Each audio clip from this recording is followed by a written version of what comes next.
Gates of Imagination presents Heart of Darkness by Joseph Conrad. Read by Arthur Lane.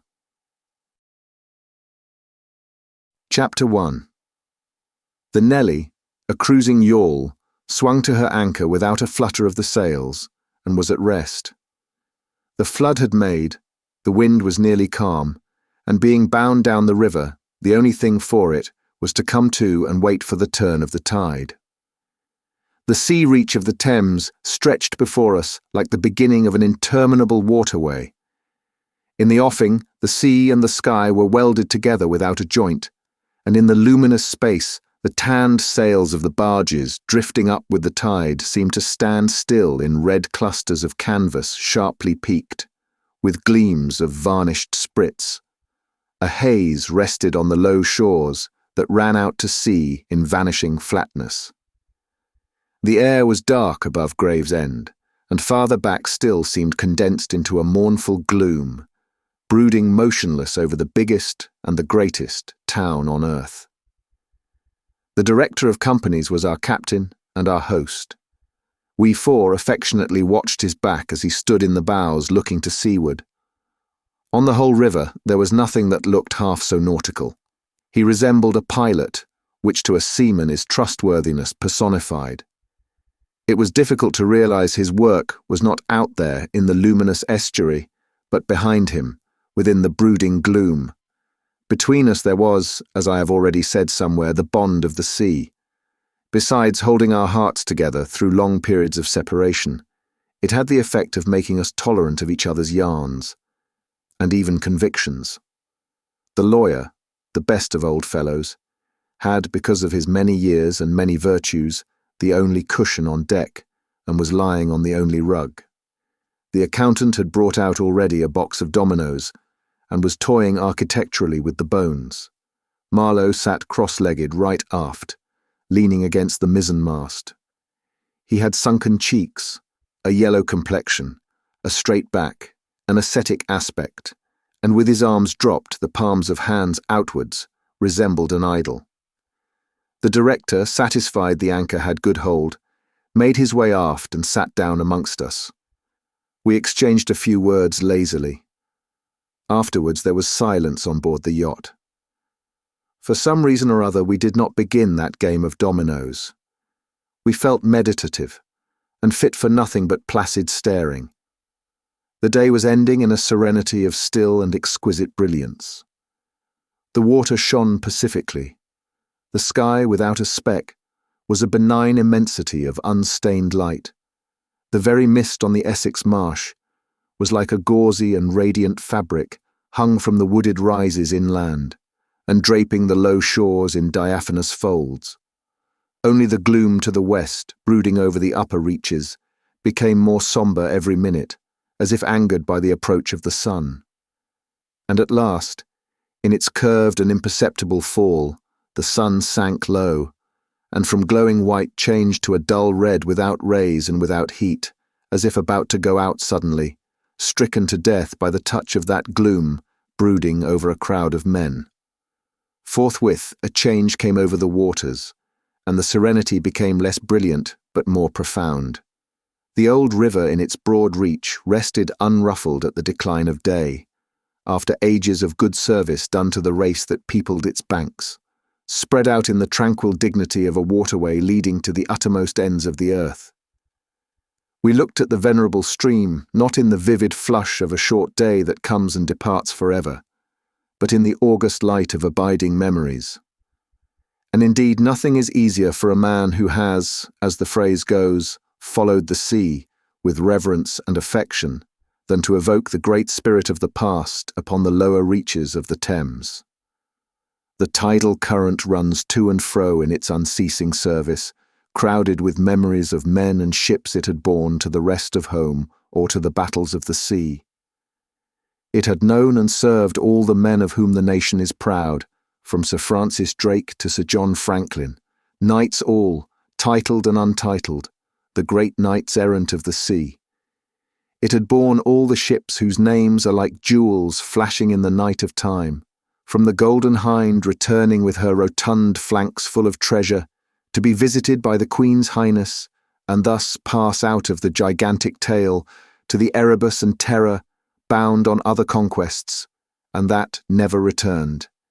It had known the ships and the men. They had sailed from Deptford, from Greenwich, from Erith, the adventurers and the settlers, king's ships and the ships of men on change, captains, admirals, the dark interlopers of the Eastern trade, and the commissioned generals of East India fleets. Hunters for gold or pursuers of fame, they all had gone out on that stream, bearing the sword and often the torch, messengers of the might within the land, bearers of a spark from the sacred fire. What greatness had not floated on the ebb of that river into the mystery of an unknown earth? The dreams of men, the seed of commonwealths, the germs of empires. The sun set. The dusk fell on the stream, and lights began to appear along the shore.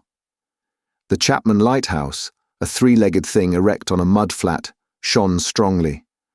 Lights of ships moved in the fairway, a great stir of lights going up and going down, and farther west on the upper reaches, the place of the monstrous town was still marked ominously on the sky, a brooding gloom in sunshine, a lurid glare under the stars.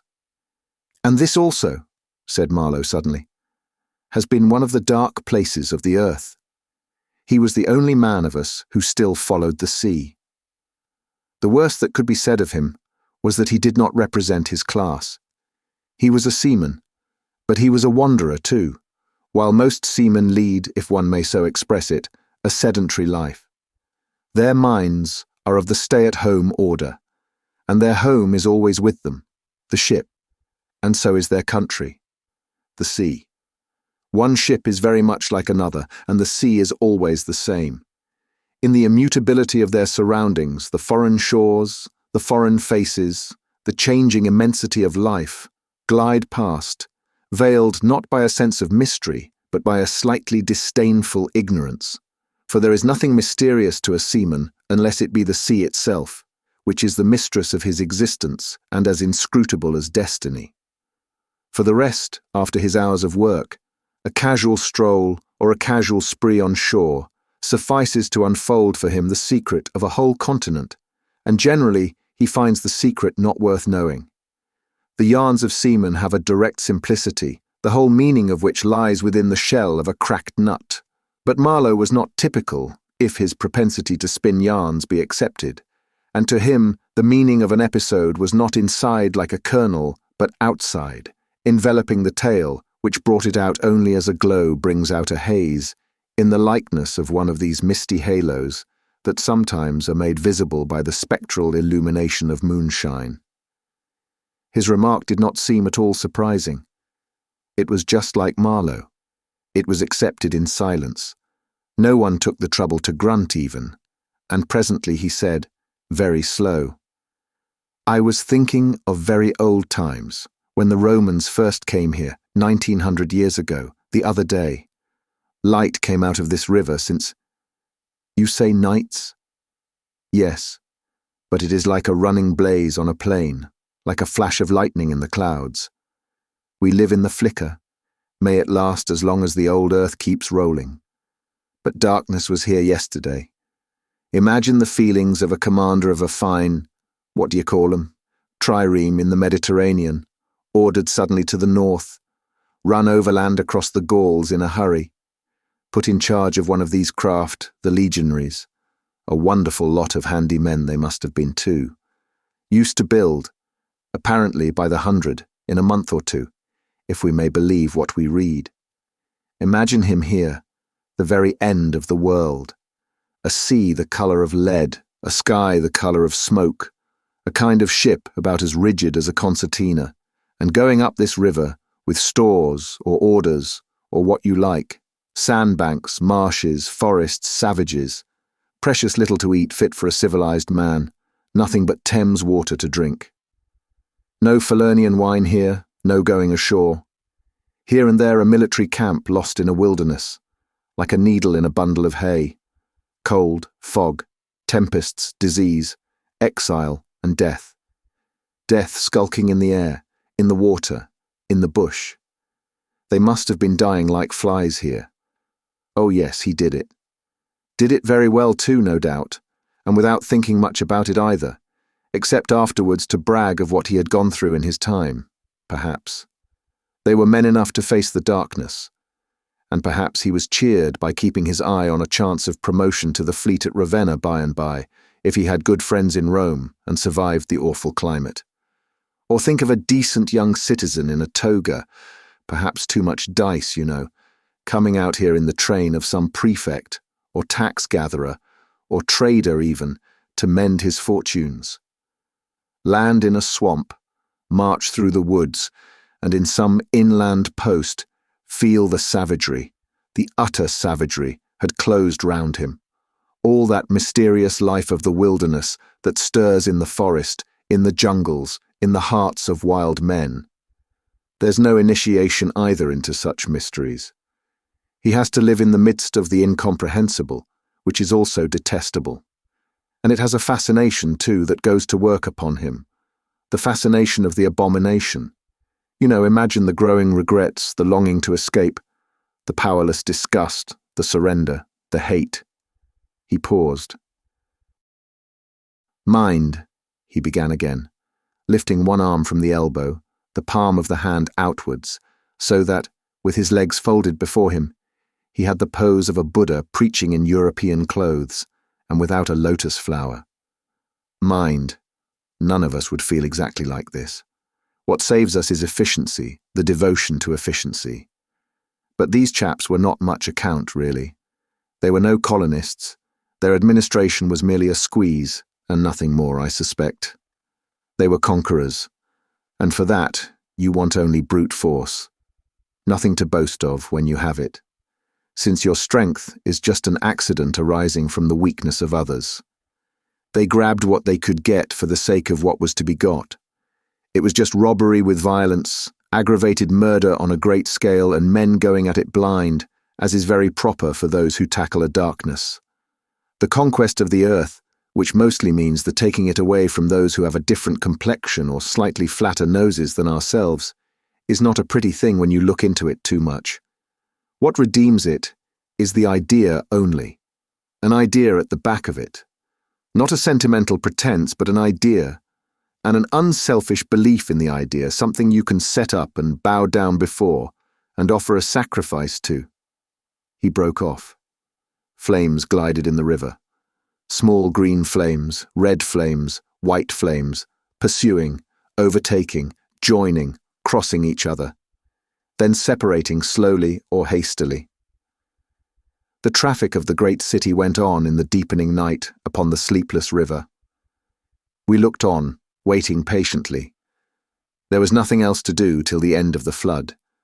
But it was only after a long silence, when he said, in a hesitating voice, "I suppose you fellows remember I did once turn freshwater sailor for a bit, that we knew we were fated, before the ebb began to run, to hear about one of Marlow's inconclusive experiences. I don't want to bother you much with what happened to me personally," he began, showing in this remark the weakness of many tellers of tales who seem so often unaware of what their audience would like best to hear. Yet to understand the effect of it on me, you ought to know how I got out there, what I saw, how I went up that river to the place where I first met the poor chap. It was the farthest point of navigation and the culminating point of my experience. It seemed somehow to throw a kind of light on everything about me, and into my thoughts. It was sombre enough, too, and pitiful, not extraordinary in any way, not very clear either. No, not very clear. And yet it seemed to throw a kind of light. I had then, as you remember, just returned to London after a lot of Indian Ocean, Pacific, China seas, a regular dose of the East. 6 years or so, and I was loafing about, hindering you fellows in your work and invading your homes, just as though I had got a heavenly mission to civilize you. It was very fine for a time, but after a bit I did get tired of resting. Then I began to look for a ship. I should think the hardest work on earth. But the ships wouldn't even look at me, and I got tired of that game too. Now, when I was a little chap, I had a passion for maps. I would look for hours at South America, or Africa, or Australia, and lose myself in all the glories of exploration. At that time there were many blank spaces on the earth, and when I saw one that looked particularly inviting on a map, but they all look that, I would put my finger on it and say, "When I grow up, I will go there." The North Pole was one of these places, I remember. Well, I haven't been there yet, and shall not try now. The glamour's off. Other places were scattered about the hemispheres. I have been in some of them and, well, we won't talk about that.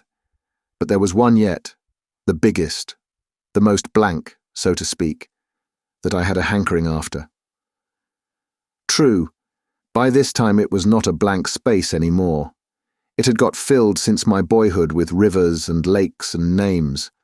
It had ceased to be a blank space of delightful mystery, a white patch for a boy to dream gloriously over. It had become a place of darkness. But there was in it one river especially, a mighty big river, that you could see on the map, resembling an immense snake uncoiled, with its head in the sea, its body at rest curving afar over a vast country, and its tail lost in the depths of the land. And as I looked at the map of it in a shop window, it fascinated me as a snake would a bird, a silly little bird. Then I remembered there was a big concern, a company for trade on that river. Dash it all, I thought to myself, they can't trade without using some kind of craft on that lot of fresh water, steamboats. Why shouldn't I try to get charge of one? I went on along Fleet Street but could not shake off the idea. The snake had charmed me. You understand it was a continental concern, that trading society, but I have a lot of relations living on the continent because it's cheap and not so nasty as it looks, they say. I'm sorry to own I began to worry them. This was already a fresh departure for me. I was not used to get things that way, you know. I always went my own road and on my own legs where I had a mind to go. I wouldn't have believed it of myself, but then, you see, I felt somehow I must get there by hook or by crook. So I worried them. The men said, "My dear fellow," and did nothing. Then, would you believe it, I tried the women. I, Charlie Marlow, set the women to work to get a job. Heavens! Well, you see, the notion drove me. I had an aunt, a dear, enthusiastic soul. She wrote, "It will be delightful. I am ready to do anything for you. It is a glorious idea. I know the wife of a very high personage in the administration, and also a man who has lots of influence with, etc." She was determined to make no end of fuss to get me appointed skipper of a river steamboat if such was my fancy. I got my appointment, of course, and I got it very quick. It appears the company had received news that one of their captains had been killed in a scuffle with the natives. This was my chance, and it made me the more anxious to go.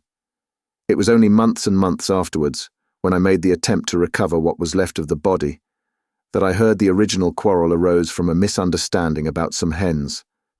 Yes, 2 black hens.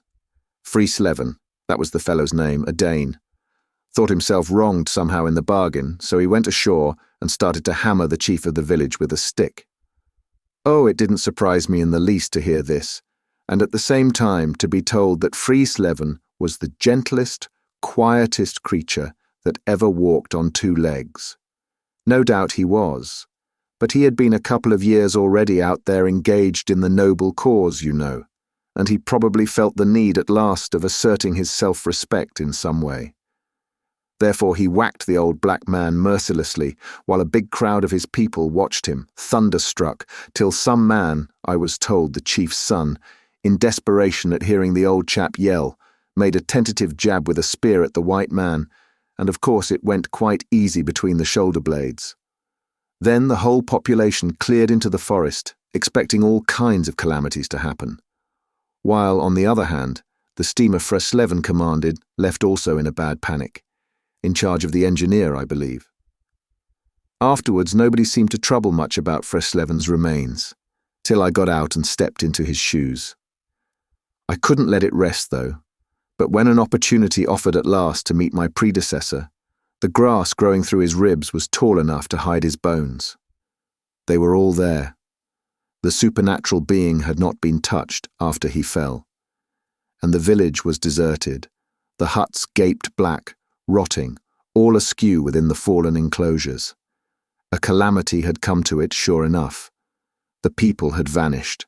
Mad terror had scattered them, men, women, and children through the bush, and they had never returned. What became of the hens, I don't know either. I should think the cause of progress got them anyhow. However, through this glorious affair, I got my appointment, before I had fairly begun to hope for it. I flew around like mad to get ready, and before 48 hours, I was crossing the channel to show myself to my employers and sign the contract. In a very few hours, I arrived in a city that always makes me think of a whited sepulchre. Prejudice, no doubt. I had no difficulty in finding the company's offices. It was the biggest thing in the town, and everybody I met was full of it. They were going to run an oversea empire and make no end of coin by trade. A narrow and deserted street in deep shadow, high houses, innumerable windows with Venetian blinds, a dead silence, grass sprouting between the stones, imposing carriage archways right and left, immense double doors standing ponderously ajar. I slipped through one of these cracks, went up a swept and ungarnished staircase, as arid as a desert, and opened the first door I came to. Two women, one fat and the other slim, sat on straw-bottomed chairs, knitting black wool.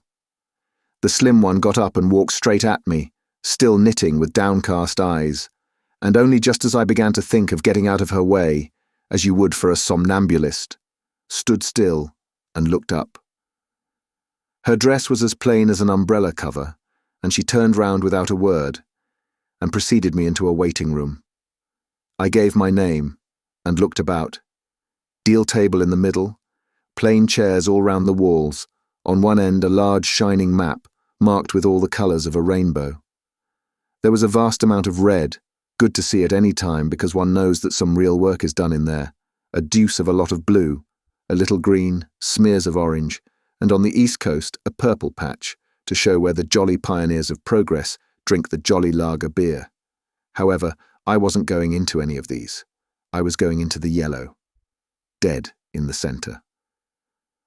And the river was there, fascinating, deadly, like a snake. Ugh! A door opened, a white-haired secretarial head, but wearing a compassionate expression, appeared, and a skinny forefinger beckoned me into the sanctuary. Its light was dim, and a heavy writing desk squatted in the middle. From behind that structure came out an impression of pale plumpness in a frock coat. The great man himself. He was 5'6", I should judge, and had his grip on the handle end of ever so many millions. He shook hands, I fancy, murmured vaguely, was satisfied with my French. Bon voyage. In about 45 seconds I found myself again in the waiting room with the compassionate secretary, who, full of desolation and sympathy, made me sign some document. I believe I undertook, amongst other things, not to disclose any trade secrets. Well, I'm not going to. I began to feel slightly uneasy. You know I'm not used to such ceremonies, and there was something ominous in the atmosphere. It was just as though I had been let into some conspiracy. I don't know, something not quite right, and I was glad to get out. In the outer room, the two women knitted black wool feverishly. People were arriving, and the younger one was walking back and forth introducing them. The old one sat on her chair. Her flat cloth slippers were propped up on a foot warmer, and a cat reposed on her lap. She wore a starched white affair on her head, had a wart on one cheek, and silver-rimmed spectacles hung on the tip of her nose. She glanced at me above the glasses. The swift and indifferent placidity of that look troubled me. Two youths with foolish and cheery countenances were being piloted over, and she threw at them the same quick glance of unconcerned wisdom. She seemed to know all about them, and about me too. An eerie feeling came over me. She seemed uncanny and fateful. Often far away there, I thought of these two, guarding the door of darkness, knitting black wool as for a warm pall, one introducing, introducing continuously to the unknown, the other scrutinizing the cheery and foolish faces with unconcerned old eyes. Ave, old knitter of black wool, morituri te salutant. Not many of those she looked at ever saw her again, not half by a long way. There was yet a visit to the doctor. A simple formality, assured me the secretary, with an air of taking an immense part in all my sorrows. Accordingly, a young chap wearing his hat over the left eyebrow, some clerk, I suppose. There must have been clerks in the business, though the house was as still as a house in a city of the dead, came from somewhere upstairs and led me forth. He was shabby and careless, with ink stains on the sleeves of his jacket, and his cravat was large and billowy, under a chin shaped like the toe of an old boot. It was a little too early for the doctor, so I proposed a drink, and thereupon he developed a vein of joviality. As we sat over our vermouths, he glorified the company's business, and by I expressed casually my surprise at him not going out there. He became very cool and collected all at once. "I am not such a fool as I look," quoth Plato to his disciples, he said sententiously, emptied his glass with great resolution, and we rose. The old doctor felt my pulse, evidently thinking of something else the while. Good for there," he mumbled, and then with a certain eagerness asked me whether I would let him measure my head. Rather surprised, I said yes, when he produced a thing like calipers and got the dimensions back and front and every way, taking notes carefully. He was an unshaven little man in a threadbare coat like a gabardine, with his feet in slippers, and I thought him a harmless fool. "I always ask leave, in the interests of science, to measure the crania of those going out there," he said. "And when they come back too?" I asked. "Oh, I never see them," he remarked, "and moreover, the changes take place inside, you know." He smiled as if at some quiet joke. "So you are going out there. Famous. Interesting too." He gave me a searching glance and made another note. "Ever any madness in your family?" he asked in a matter-of-fact tone. I felt very annoyed. "Is that question in the interests of science too?" "It would be," he said, without taking notice of my irritation. "Interesting for science to watch the mental changes of individuals on the spot, but—" "Are you an alienist?" I interrupted. "Every doctor should be, a little," answered that original imperturbably. "I have a little theory which you messieurs who go out there must help me to prove. This is my share in the advantages my country shall reap from the possession of such a magnificent dependency. The mere wealth I leave to others. Pardon my questions, but you are the first Englishman coming under my observation." I hastened to assure him I was not in the least typical. "If I were," said I wouldn't be talking like this with you." "What you say is rather profound and probably erroneous," he said with a laugh. "Avoid irritation more than exposure to the sun. Adieu. How do you English say, eh? Goodbye. Ah, goodbye. Adieu. In the tropics one must before everything keep calm." He lifted a warning forefinger. "Do calm, do calm. One thing more remained to do. Say goodbye to my excellent aunt." I found her triumphant. I had a cup of tea, the last decent cup of tea for many days, and in a room that most soothingly looked just as you would expect a lady's drawing room to look, we had a long, quiet chat by the fireside. In the course of these confidences it became quite plain to me I had been represented to the wife of the high dignitary, and goodness knows to how many more people besides, as an exceptional and gifted creature, a piece of good fortune for the company, a man you don't get hold of every day. Good heavens! And I was going to take charge of a 2-penny halfpenny river steamboat with a penny whistle attached. It appeared, however, I was also one of the workers, with a capital, you know. Something like an emissary of light, something like a lower sort of apostle.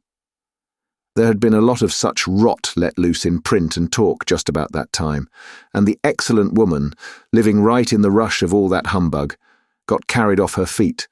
She talked about weaning those ignorant millions from their horrid ways, till, Upon my word, she made me quite uncomfortable.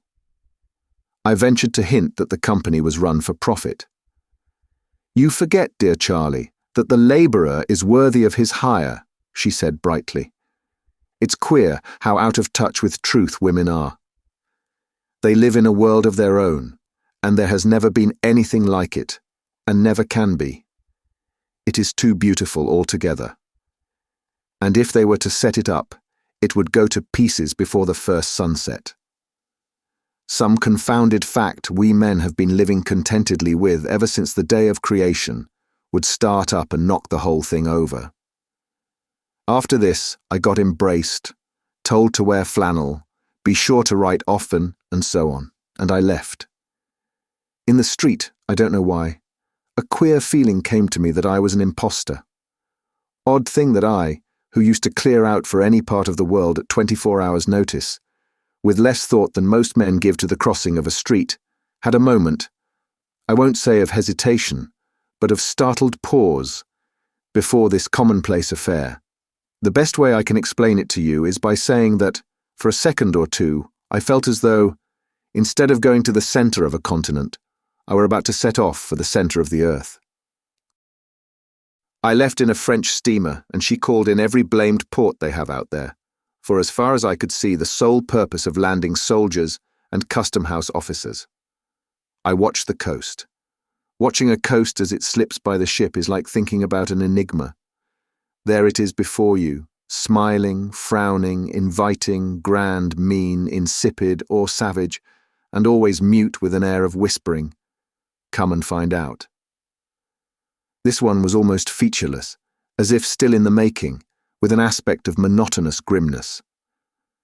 The edge of a colossal jungle so dark green as to be almost black, fringed with white surf, ran straight like a ruled line far, far away, along a blue sea, whose glitter was blurred by a creeping mist. The sun was fierce. The land seemed to glisten and drip with steam. Here and there greyish-whitish specks showed up clustered inside the white surf, with a flag flying above them perhaps. Settlements some centuries old, and still no bigger than pinheads on the untouched expanse of their background. We pounded along, stopped, landed soldiers, went on, landed custom-house clerks to levy toll in what looked like a god-forsaken wilderness, with a tin shed and a flagpole lost in it.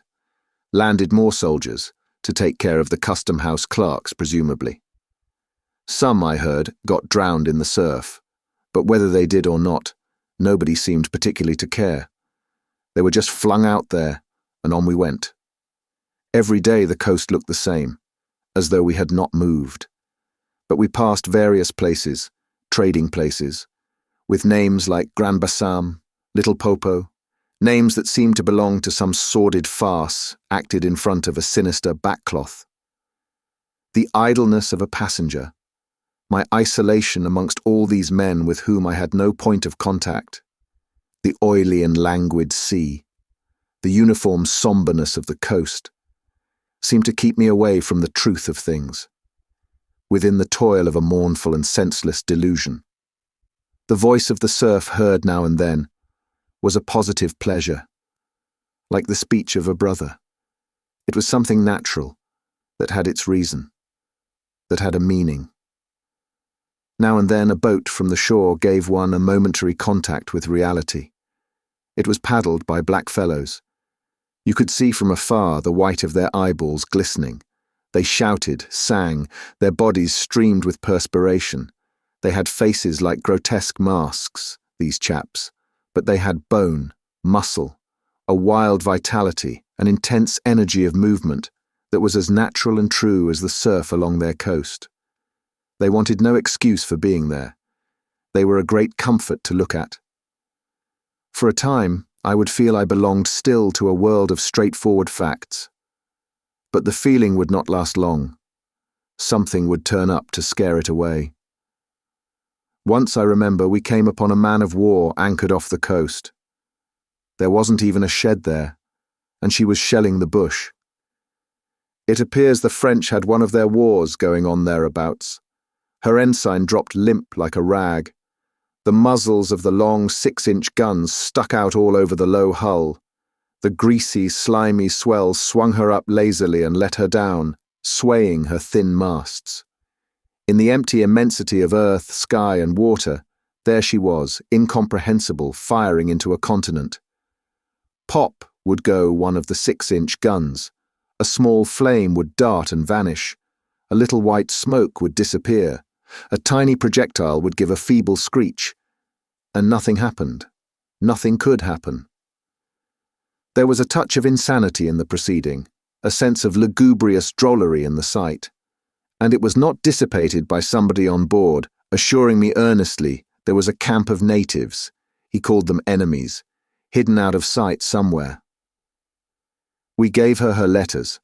I heard the men in that lonely ship were dying of fever at the rate of 3 a day, and went on. We called at some more places with farcical names, where the merry dance of death and trade goes on in a still and earthy atmosphere, as of an overheated catacomb, all along the formless coast bordered by dangerous surf, as if nature herself had tried to ward off intruders, in and out of rivers, streams of death in life, whose banks were rotting into mud, whose waters, thickened into slime, invaded the contorted mangroves that seemed to writhe at us in the extremity of an impotent despair. Nowhere did we stop long enough to get a particularized impression, but the general sense of vague and oppressive wonder grew upon me. It was like a weary pilgrimage amongst hints for nightmares. It was upward of 30 days before I saw the mouth of the big river. We anchored off the seat of the government, but my work would not begin till some 200 miles farther on. So as soon as I could, I made a start for a place 30 miles higher up. I had my passage on a little sea-going steamer. Her captain was a Swede, and knowing me for a seaman, invited me on the bridge. He was a young man, lean, fair, and morose, with lanky hair and a shuffling gait. As we left the miserable little wharf, he tossed his head contemptuously at the shore. "Been living there?" he asked. I said, "Yes." "Fine lot these government chaps, are they not?" he went on, speaking English with great precision and considerable bitterness. It is funny what some people will do for a few francs a month. I wonder what becomes of that kind when it goes up country. I said to him I expected to see that soon. "So," he exclaimed. He shuffled athwart, keeping one eye ahead vigilantly. "Don't be too sure," he continued. "The other day I took up a man who hanged himself on the road. He was a Swede too. Hanged himself? Why, in God's name?" I cried. He kept on looking out watchfully. "Who knows, the sun too much for him, or the country perhaps." At last we opened a reach. A rocky cliff appeared, mounds of turned-up earth by the shore, houses on a hill, others with iron roofs amongst a waste of excavations, or hanging to the declivity. A continuous noise of the rapids above hovered over this scene of inhabited devastation. A lot of people, mostly black and naked, moved about like ants. A jetty projected into the river. A blinding sunlight drowned all this at times in a sudden recrudescence of glare. "There's your company's station," said the Swede, pointing to 3 wooden barrack-like structures on the rocky slope. "I will send your things up. 4 boxes, did you say? So, farewell." I came upon a boiler wallowing in the grass, then found a path leading up the hill. It turned aside for the boulders and also for an undersized railway truck lying there on its back with its wheels in the air. One was off. The thing looked as dead as the carcass of some animal. I came upon more pieces of decaying machinery, a stack of rusty rails. To the left, a clump of trees made a shady spot, where dark things seemed to stir feebly. I blinked. The path was steep. A horn tooted to the right, and I saw the black people run. A heavy and dull detonation shook the ground. A puff of smoke came out of the cliff. And that was all. No change appeared on the face of the rock. They were building a railway. The cliff was not in the way or anything, but this objectless blasting was all the work going on. A slight clinking behind me made me turn my head. 6 black men advanced in a file, toiling up the path.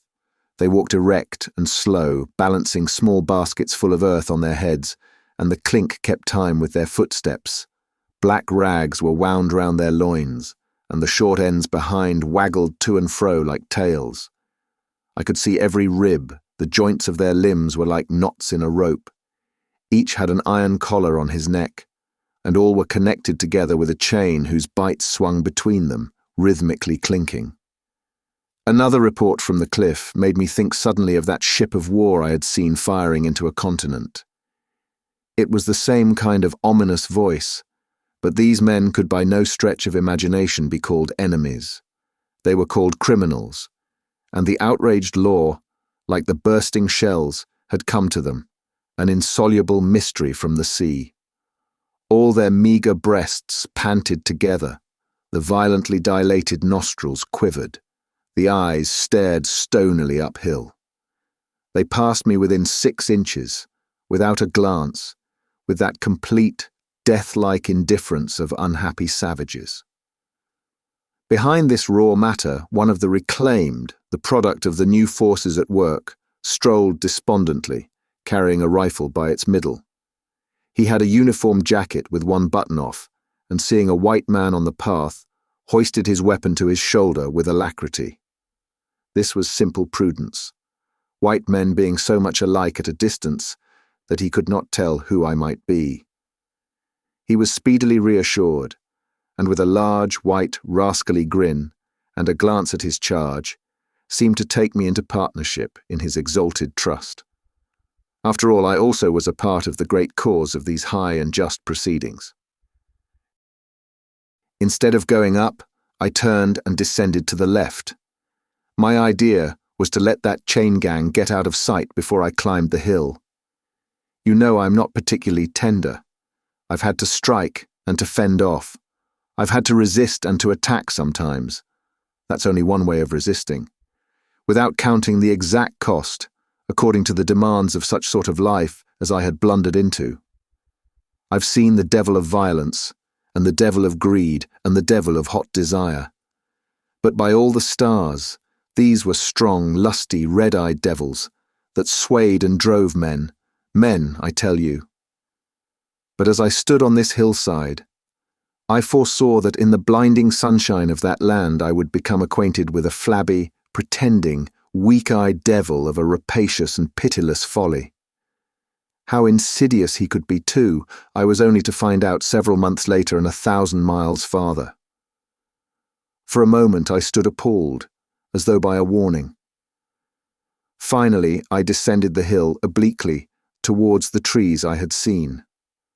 I avoided a vast artificial hole somebody had been digging on the slope, the purpose of which I found it impossible to divine.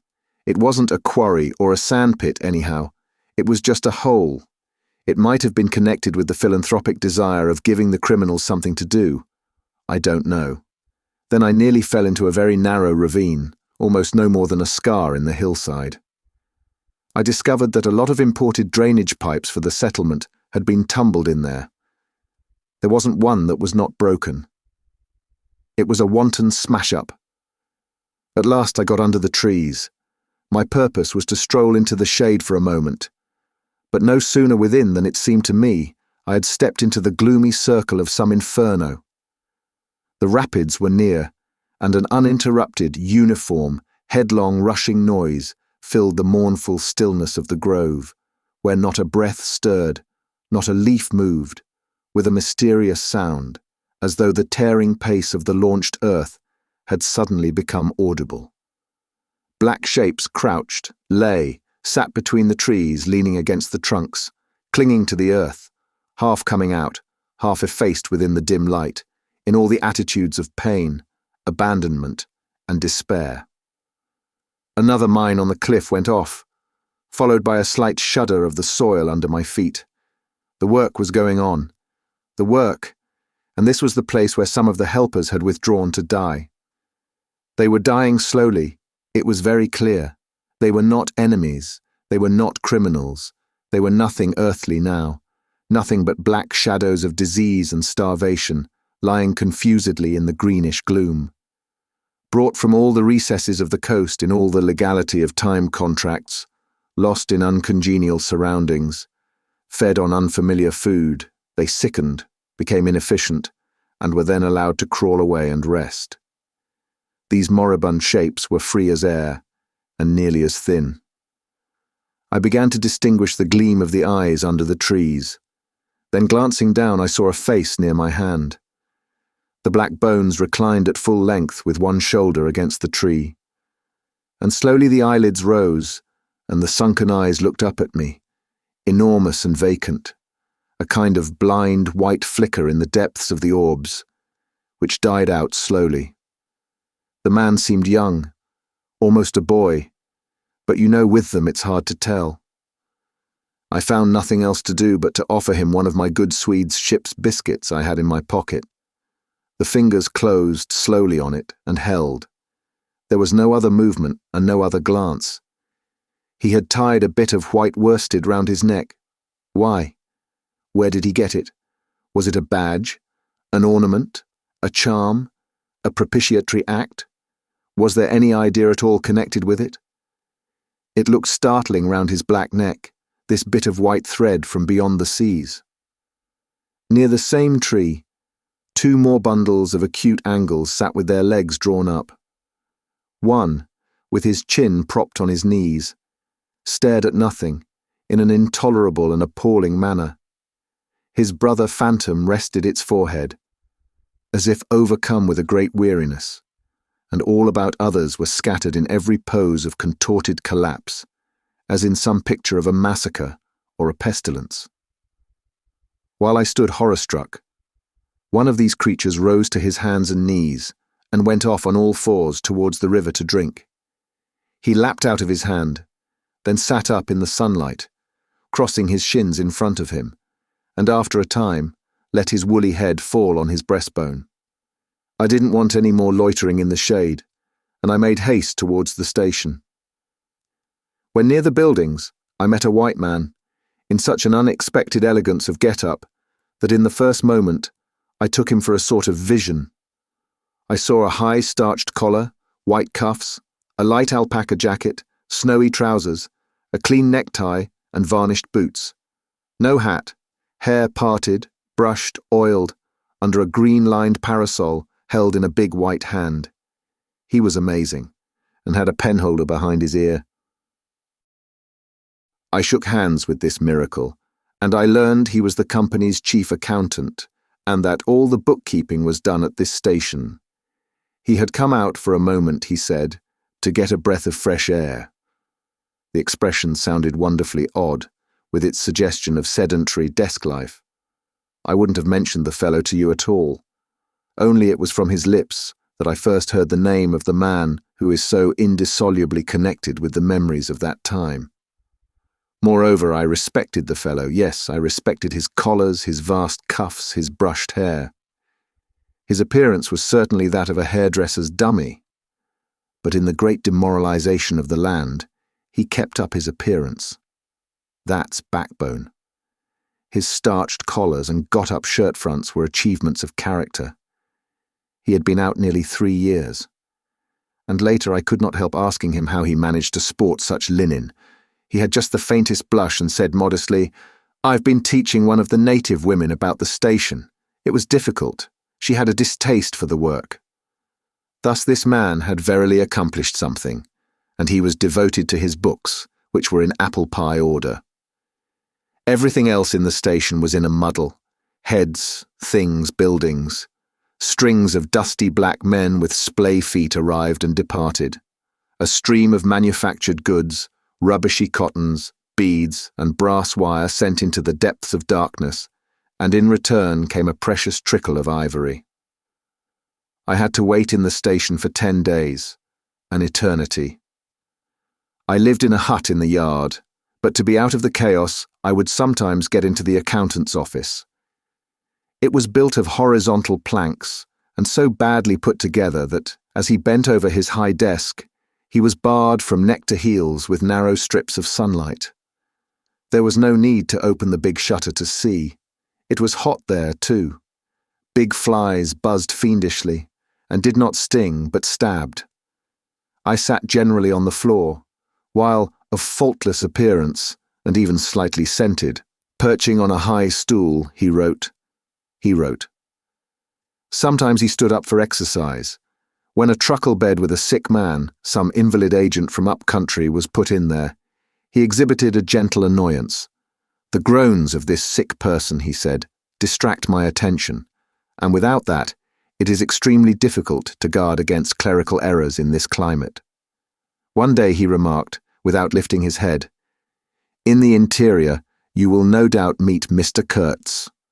On my asking who Mr. Kurtz was, he said he was a first-class agent, and seeing my disappointment at this information, he added slowly, laying down his pen, "He is a very remarkable person." Further questions elicited from him that Mr. Kurtz was at present in charge of a trading post, a very important one, in the true ivory country at the very bottom of there. Sends in as much ivory as all the others put together. He began to write again. The sick man was too ill to groan. The flies buzzed in a great peace.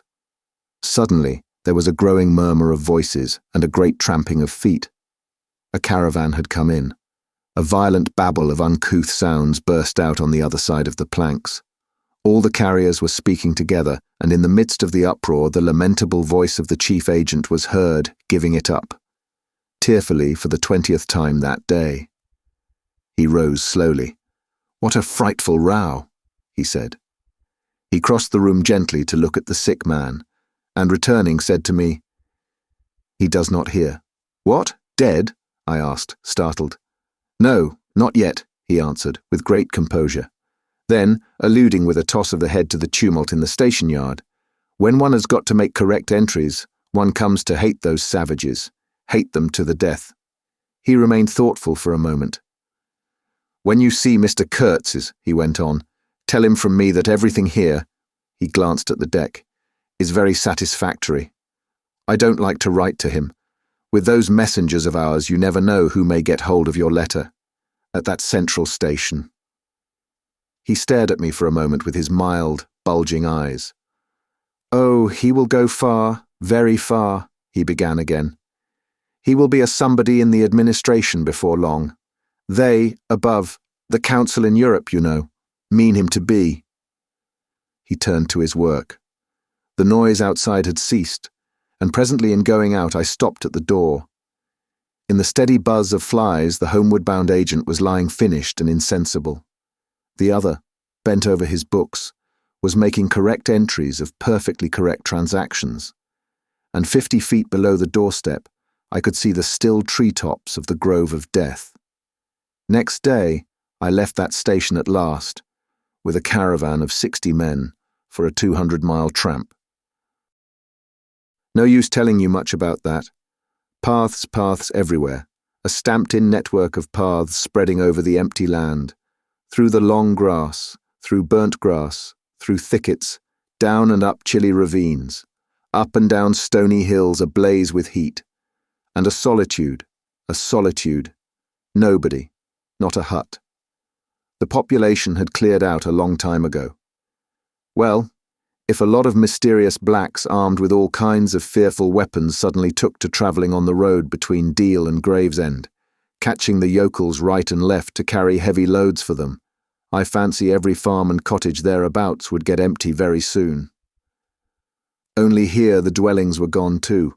Still I passed through several abandoned villages. There's something pathetically childish in the ruins of grass walls, day after day with the stamp and shuffle of 60 pair of bare feet behind me, each pair under a 60 lerbadal load, camp, cook, sleep, strike camp, march.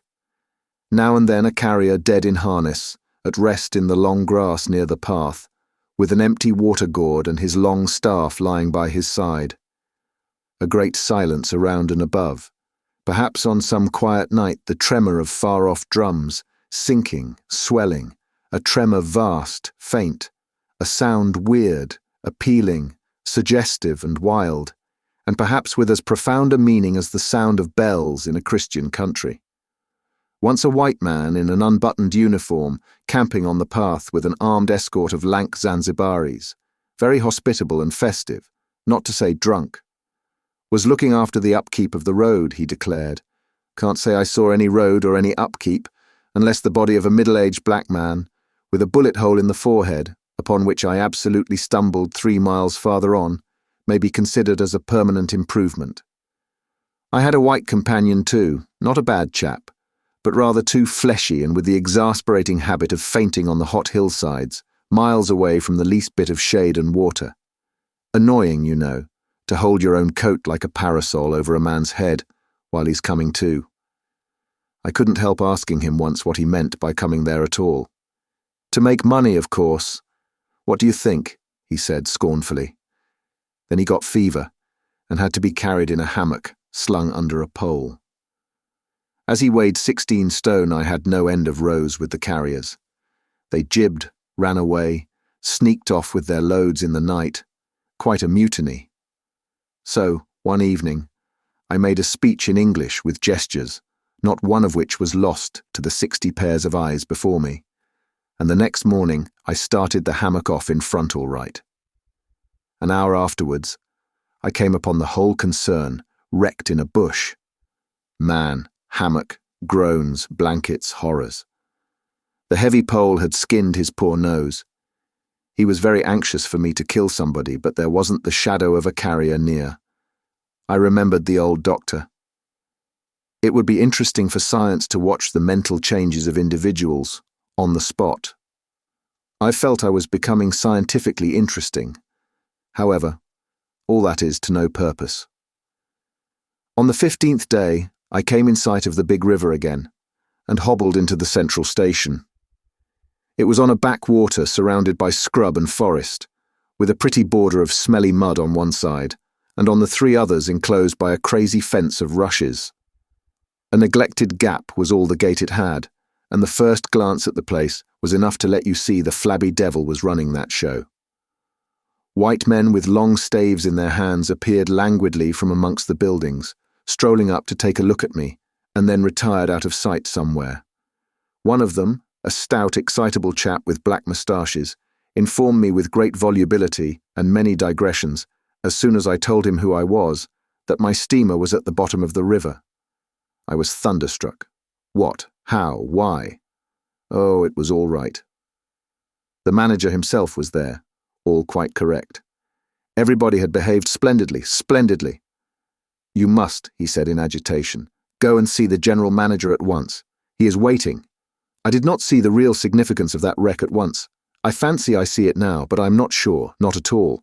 Certainly the affair was too stupid, when I think of it, to be altogether natural. Still.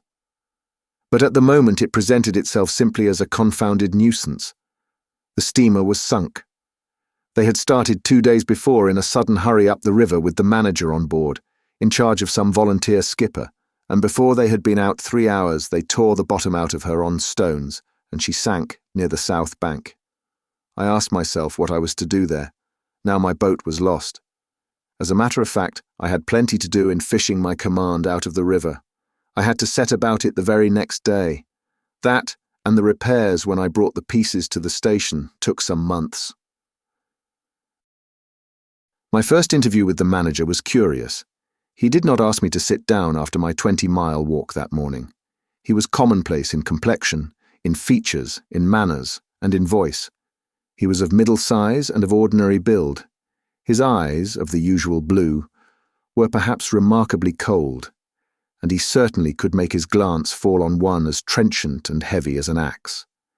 But even at these times the rest of his person seemed to disclaim the intention. Otherwise there was only an indefinable, faint expression of his lips, something stealthy, a smile, not a smile. I remember it, but I can't explain. It was unconscious, this smile was, though just after he had said something it got intensified for an instant. It came at the end of his speeches like a seal applied on the words to make the meaning of the commonest phrase appear absolutely inscrutable. He was a common trader, from his youth up employed in these parts, nothing more. He was obeyed, yet he inspired neither love nor fear, nor even respect. He inspired uneasiness. That was it, uneasiness. Not a definite mistrust, just uneasiness, nothing more. You have no idea how effective such a faculty can be. He had no genius for organizing, for initiative, or for order even. That was evident in such things as the deplorable state of the station. He had no learning and no intelligence. His position had come to him. Why? Perhaps because he was never ill. He had served 3 terms of 3 years out there, because triumphant health in the general rout of constitutions is a kind of power in itself. When he went home on leave, he rioted on a large scale, pompously. Jack ashore, with a difference, in externals only. This one could gather from his casual talk. He originated nothing. He could keep the routine going, that's all. But he was great. He was great by this little thing that it was impossible to tell what could control such a man. He never gave that secret away. Perhaps there was nothing within him. Such a suspicion made one pause, for out there were no external checks. Once, when various tropical diseases had laid low almost every agent in the station, he was heard to say, "Men who come out here should have no entrails." He sealed the utterance with that smile of his, as though it had been a door opening into a darkness he had in his keeping. You fancied you had seen things, but the seal was on. When annoyed at mealtimes by the constant quarrels of the white men about precedence, he ordered an immense round table to be made, for which a special house had to be built. This was the station's mess room. Where he sat was the first place. The rest were nowhere.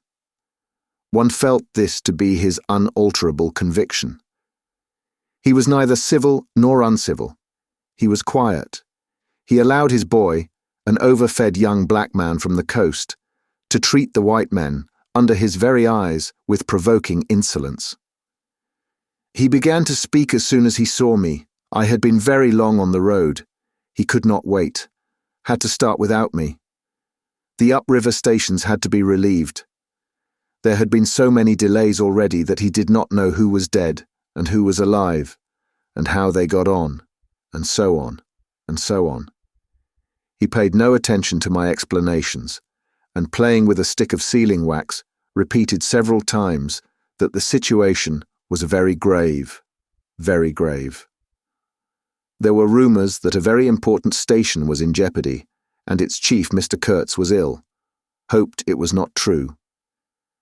Mr. Kurtz was... I felt weary and irritable. Hang Kurtz, I thought. I interrupted him by saying I had heard of Mr. Kurtz on the coast. "Ah, so they talk of him down there," he murmured to himself. Then he began again, assuring me Mr. Kurtz was the best agent he had, an exceptional man, of the greatest importance to the company. Therefore, I could understand his anxiety. He was, he said, very, very uneasy. Certainly he fidgeted on his chair a good deal, exclaimed, "Ah, Mr. Kurtz," broke the stick of sealing wax, and seemed dumbfounded by the accident. Next thing he wanted to know how long it would take to... I interrupted him again, being hungry, you know, and kept on my feet too. I was getting savage. "How can I tell?" I said. "I haven't even seen the wreck yet. Some months, no doubt." All this talk seemed to me so futile.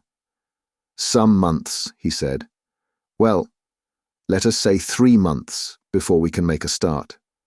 Yes, that ought to do the affair." I flung out of his hut. He lived all alone in a clay hut with a sort of veranda, muttering to myself my opinion of him. He was a chattering idiot. Afterwards I took it back when it was borne in upon me startlingly with what extreme nicety he had estimated the time requisite for the affair. I went to work the next day, turning, so to speak, my back on that station. In that way only it seemed to me I could keep my hold on the redeeming facts of life. Still, one must look about sometimes. And then I saw this station, these men strolling aimlessly about in the sunshine of the yard. I asked myself sometimes what it all meant.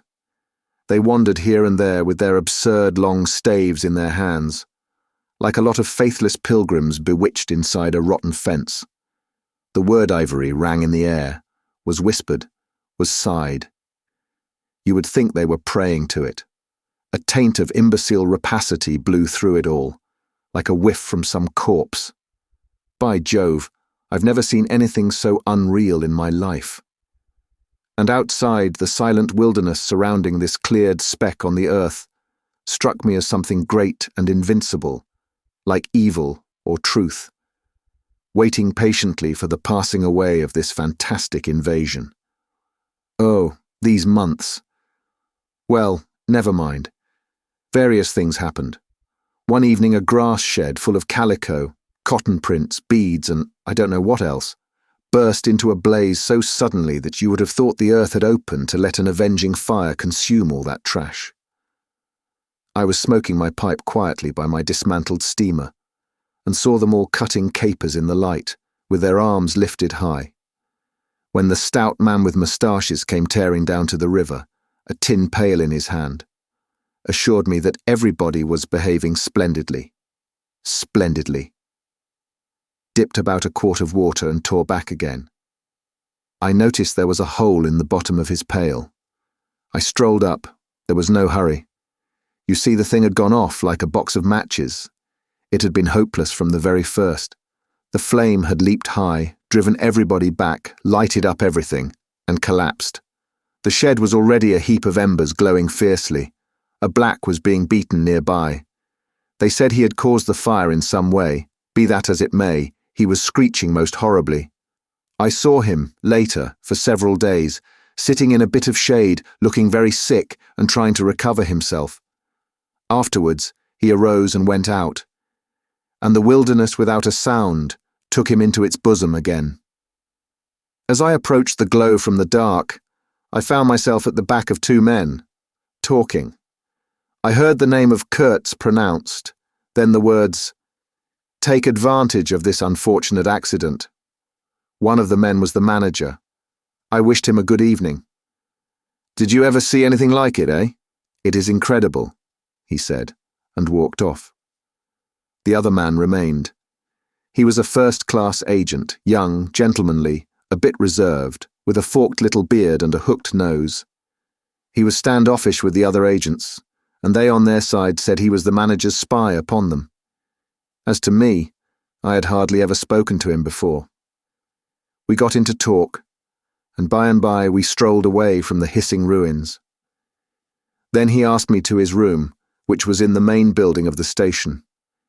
He struck a match, and I perceived that this young aristocrat had not only a silver-mounted dressing case, but also a whole candle all to himself. Just at that time, the manager was the only man supposed to have any right to candles. Native mats covered the clay walls, a collection of spears, assegais, shields, knives was hung up in trophies. The business entrusted to this fellow was the making of bricks, so I had been informed, but there wasn't a fragment of a brick anywhere in the station, and he had been there more than a year, waiting. It seems he could not make bricks without something, I don't know what, straw maybe. Anyway, it could not be found there, and as it was not likely to be sent from Europe, it did not appear clear to me what he was waiting for.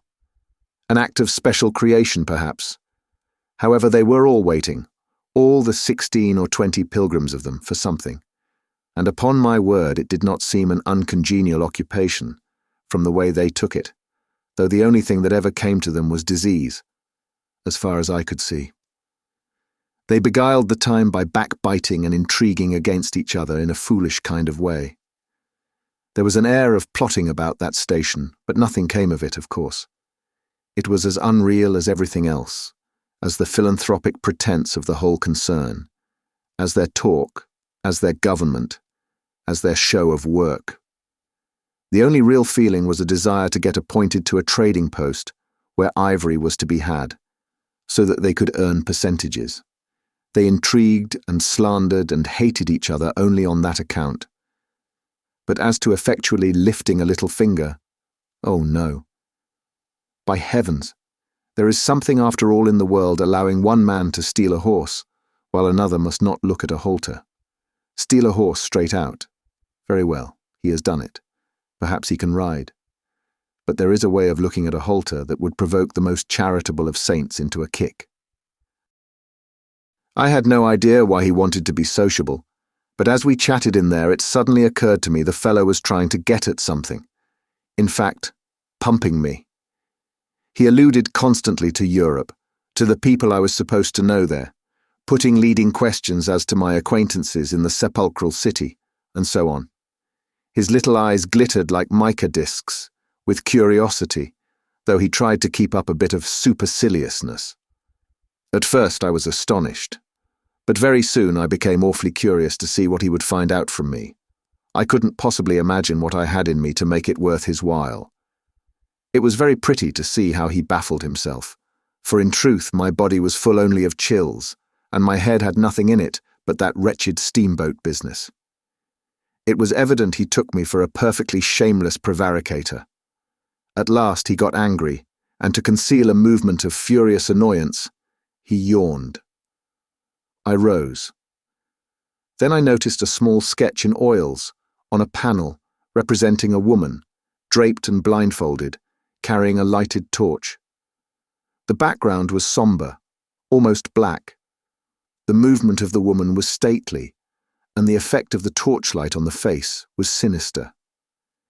It arrested me, and he stood by civilly, holding an empty half-pint champagne bottle, medical comforts, with the candle stuck in it.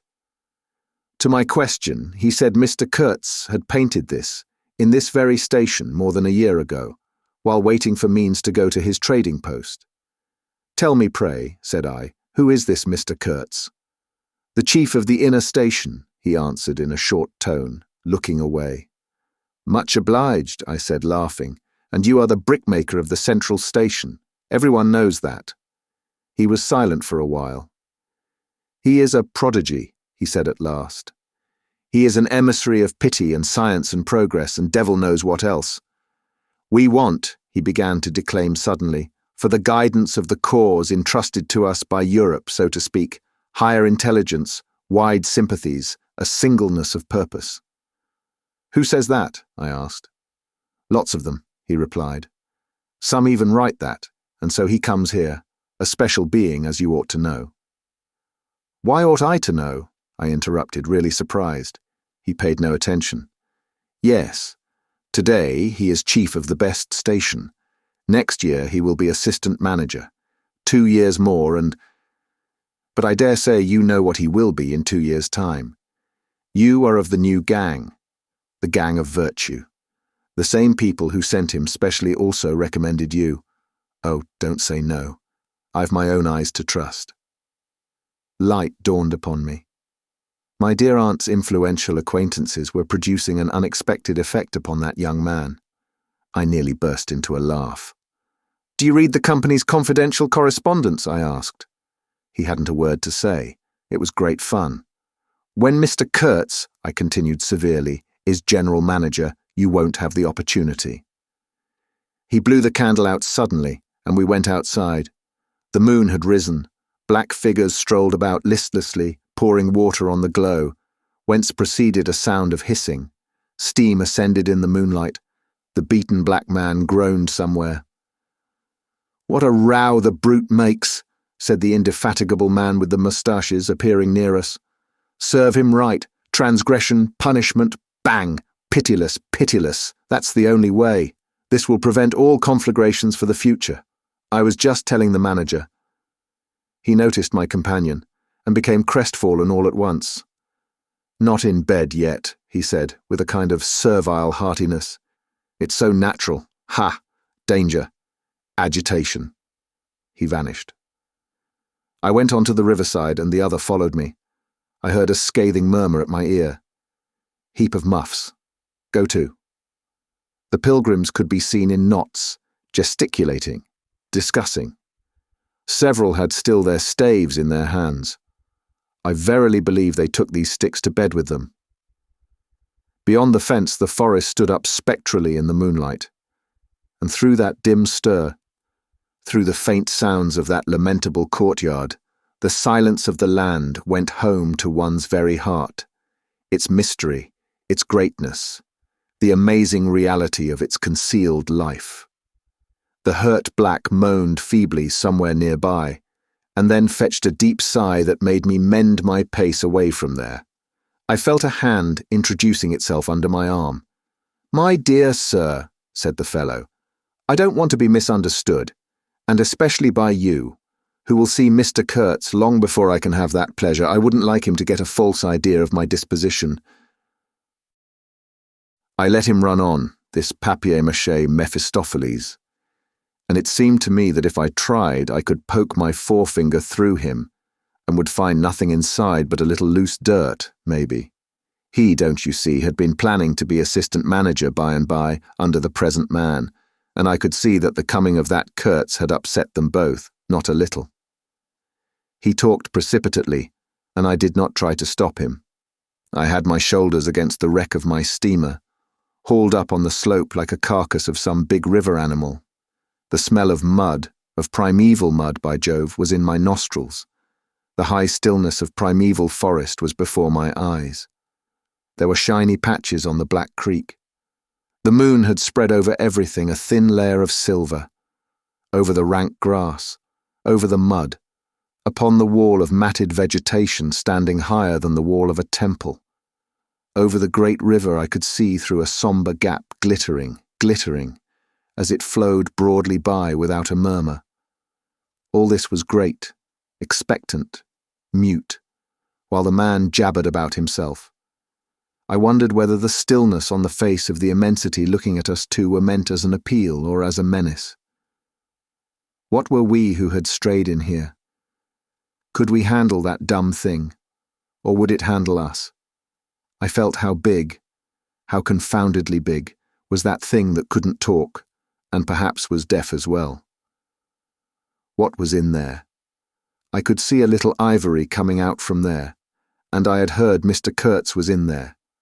I had heard enough about it too, God knows, yet somehow it didn't bring any image with it. No more than if I had been told an angel or a fiend was in there. I believed it in the same way one of you might believe there are inhabitants in the planet Mars.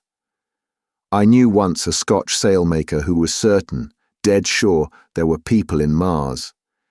If you asked him for some idea how they looked and behaved, he would get shy and mutter something about walking on all fours. If you as much as smiled, he would, though a man of 60, offer to fight you.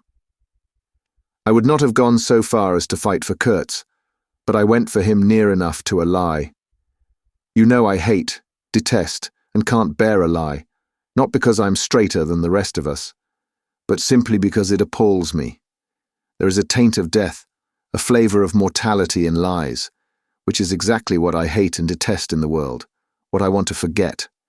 It makes me miserable and sick, like biting something rotten would do. Temperament, I suppose. Well, I went near enough to it by letting the young fool there believe anything he liked to imagine as to my influence in Europe. I became in an instant as much of a pretence as the rest of the bewitched pilgrims. This simply because I had a notion it somehow would be of help to that Kurtz whom at the time I did not see. You understand. He was just a word for me. I did not see the man in the name any more than you do. Do you see him? Do you see the story? Do you see anything? It seems to me I'm trying to tell you a dream, making a vain attempt, because no relation of a dream can convey the dream sensation, that commingling of absurdity, surprise and bewilderment in a tremor of struggling revolt, that notion of being captured by the incredible, which is of the very essence of dreams. He was silent for a while. No, it is impossible. It is impossible to convey the life sensation of any given epoch of one's existence, that which makes its truth, its meaning, its subtle and penetrating essence. It is impossible. We live as we dream, alone. He paused again as if reflecting, then added, "Of course in this, you fellows see more than I could then. You see me, whom you know." It had become so pitch dark that we listeners could hardly see one another. For a long time already he, sitting apart, had been no more to us than a voice. There was not a word from anybody. The others might have been asleep, but I was awake. I listened. I listened on the watch for the sentence, for the word, that would give me the clue to the faint uneasiness inspired by this narrative that seemed to shape itself without human lips in the heavy night air of the river. Yes, I let him run on, Marlow began again, and think what he pleased about the powers that were behind me. I did, and there was nothing behind me. There was nothing but that wretched old mangled steamboat I was leaning against while he talked fluently about the necessity for every man to get on. And when one comes out here, you conceive, it is not to gaze at the moon. Mr. Kurtz was a universal genius, but even a genius would find it easier to work with adequate tools, intelligent men. He did not make bricks. Why, there was a physical impossibility in the way, as I was well aware, and if he did secretarial work for the manager, it was because no sensible man rejects wantonly the confidence of his superiors. Did I see it? I saw it. What more did I want? What I really wanted was rivets, by heaven. Rivets. To get on with the work, to stop the hole. Rivets I wanted. There were cases of them down at the coast. Cases. Piled up, burst, split. You kicked a loose rivet at every second step in that station yard on the hillside. Rivets had rolled into the grove of death. You could fill your pockets with rivets for the trouble of stooping down, and there wasn't one rivet to be found where it was wanted. We had plates that would do, but nothing to fasten them with, and every week the messenger, a long black man, letter bag on shoulder and staff in hand, left our station for the coast. And several times a week a coast caravan came in with trade goods, ghastly glazed calico that made you shudder only to look at it, glass beads value about a penny a quart, confounded spotted cotton handkerchiefs, and no rivets. 3 carriers could have brought all that was wanted to set that steamboat afloat. He was becoming confidential now, but I fancy my unresponsive attitude must have exasperated him at last, for he judged it necessary to inform me he feared neither God nor devil, let alone any mere man. I said I could see that very well, but what I wanted was a certain quantity of rivets, and rivets were what really Mr. Kurtz wanted, if he had only known it. Now, letters went to the coast every week. "My dear sir," he cried, "I write from dictation." I demanded rivets. There was a way for an intelligent man. He changed his manner, became very cold, and suddenly began to talk about a hippopotamus. Wondered whether sleeping on board the steamer. I stuck to my salvage night and day. I wasn't disturbed. There was an old hippo that had the bad habit of getting out on the bank and roaming at night over the station grounds. The pilgrims used to turn out in a body and empty every rifle they could lay hands on at him. Some even had sat up o' nights for him. All this energy was wasted, though. "That animal has a charmed life," he said, "but you can say this only of brutes in this country. No man, you apprehend me? No man here bears a charmed life." He stood there for a moment in the moonlight with his delicate hooked nose set a little askew and his mica eyes glittering without a wink. Then, with a curt good night, he strode off. I could see he was disturbed and considerably puzzled, which made me feel more hopeful than I had been for days. It was a great comfort to turn from that chap to my influential friend, the battered, twisted, ruined tin-pot steamboat. I clambered on board. She rang under my feet like an empty Huntley and Palmer biscuit tin kicked along a gutter. She was nothing so solid in make, and rather less pretty in shape, but I had expended enough hard work on her to make me love her. No influential friend would have served me better. She had given me a chance to come out a bit, to find out what I could do. No, I don't like work. I had rather laze about and think of all the fine things that can be done. I don't like work, no man does, but I like what is in the work, the chance to find yourself, your own reality, for yourself, not for others, what no other man can ever know. They can only see the mere show, and never can tell what it really means. I was not surprised to see somebody sitting aft on the deck, with his legs dangling over the mud. You see, I rather chummed with the few mechanics there were in that station, whom the other pilgrims naturally despised, on account of their imperfect manners, I suppose. This was the foreman, a boilermaker by trade, a good worker. He was a lank, bony, yellow-faced man with big, intense eyes. His aspect was worried, and his head was as bald as the palm of my hand. But his hair in falling seemed to have stuck to his chin and had prospered in the new locality, for his beard hung down to his waist. He was a widower with 6 young children. He had left them in charge of a sister of his to come out there, and the passion of his life was pigeon flying. He was an enthusiast and a connoisseur. He would rave about pigeons. After work hours, he used sometimes to come over from his hut for a talk about his children and his pigeons. At work, when he had to crawl in the mud under the bottom of the steamboat, he would tie up that beard of his in a kind of white serviette he brought for the purpose. It had loops to go over his ears. In the evening he could be seen squatted on the bank rinsing that wrapper in the creek with great care, then spreading it solemnly on a bush to dry. I slapped him on the back and shouted, "We shall have rivets!" He scrambled to his feet, exclaiming, "No! Rivets!" as though he couldn't believe his ears. Then in a low voice, "You, eh?" I don't know why we behaved like lunatics. I put my finger to the side of my nose and nodded mysteriously. "Good for you!" he cried, snapped his fingers above his head, lifting one foot. I tried a jig. We capered on the iron deck. A frightful clatter came out of that hulk, and the virgin forest on the other bank of the creek sent it back in a thundering roll upon the sleeping station. It must have made some of the pilgrims sit up in their hovels. A dark figure obscured the lighted doorway of the manager's hut.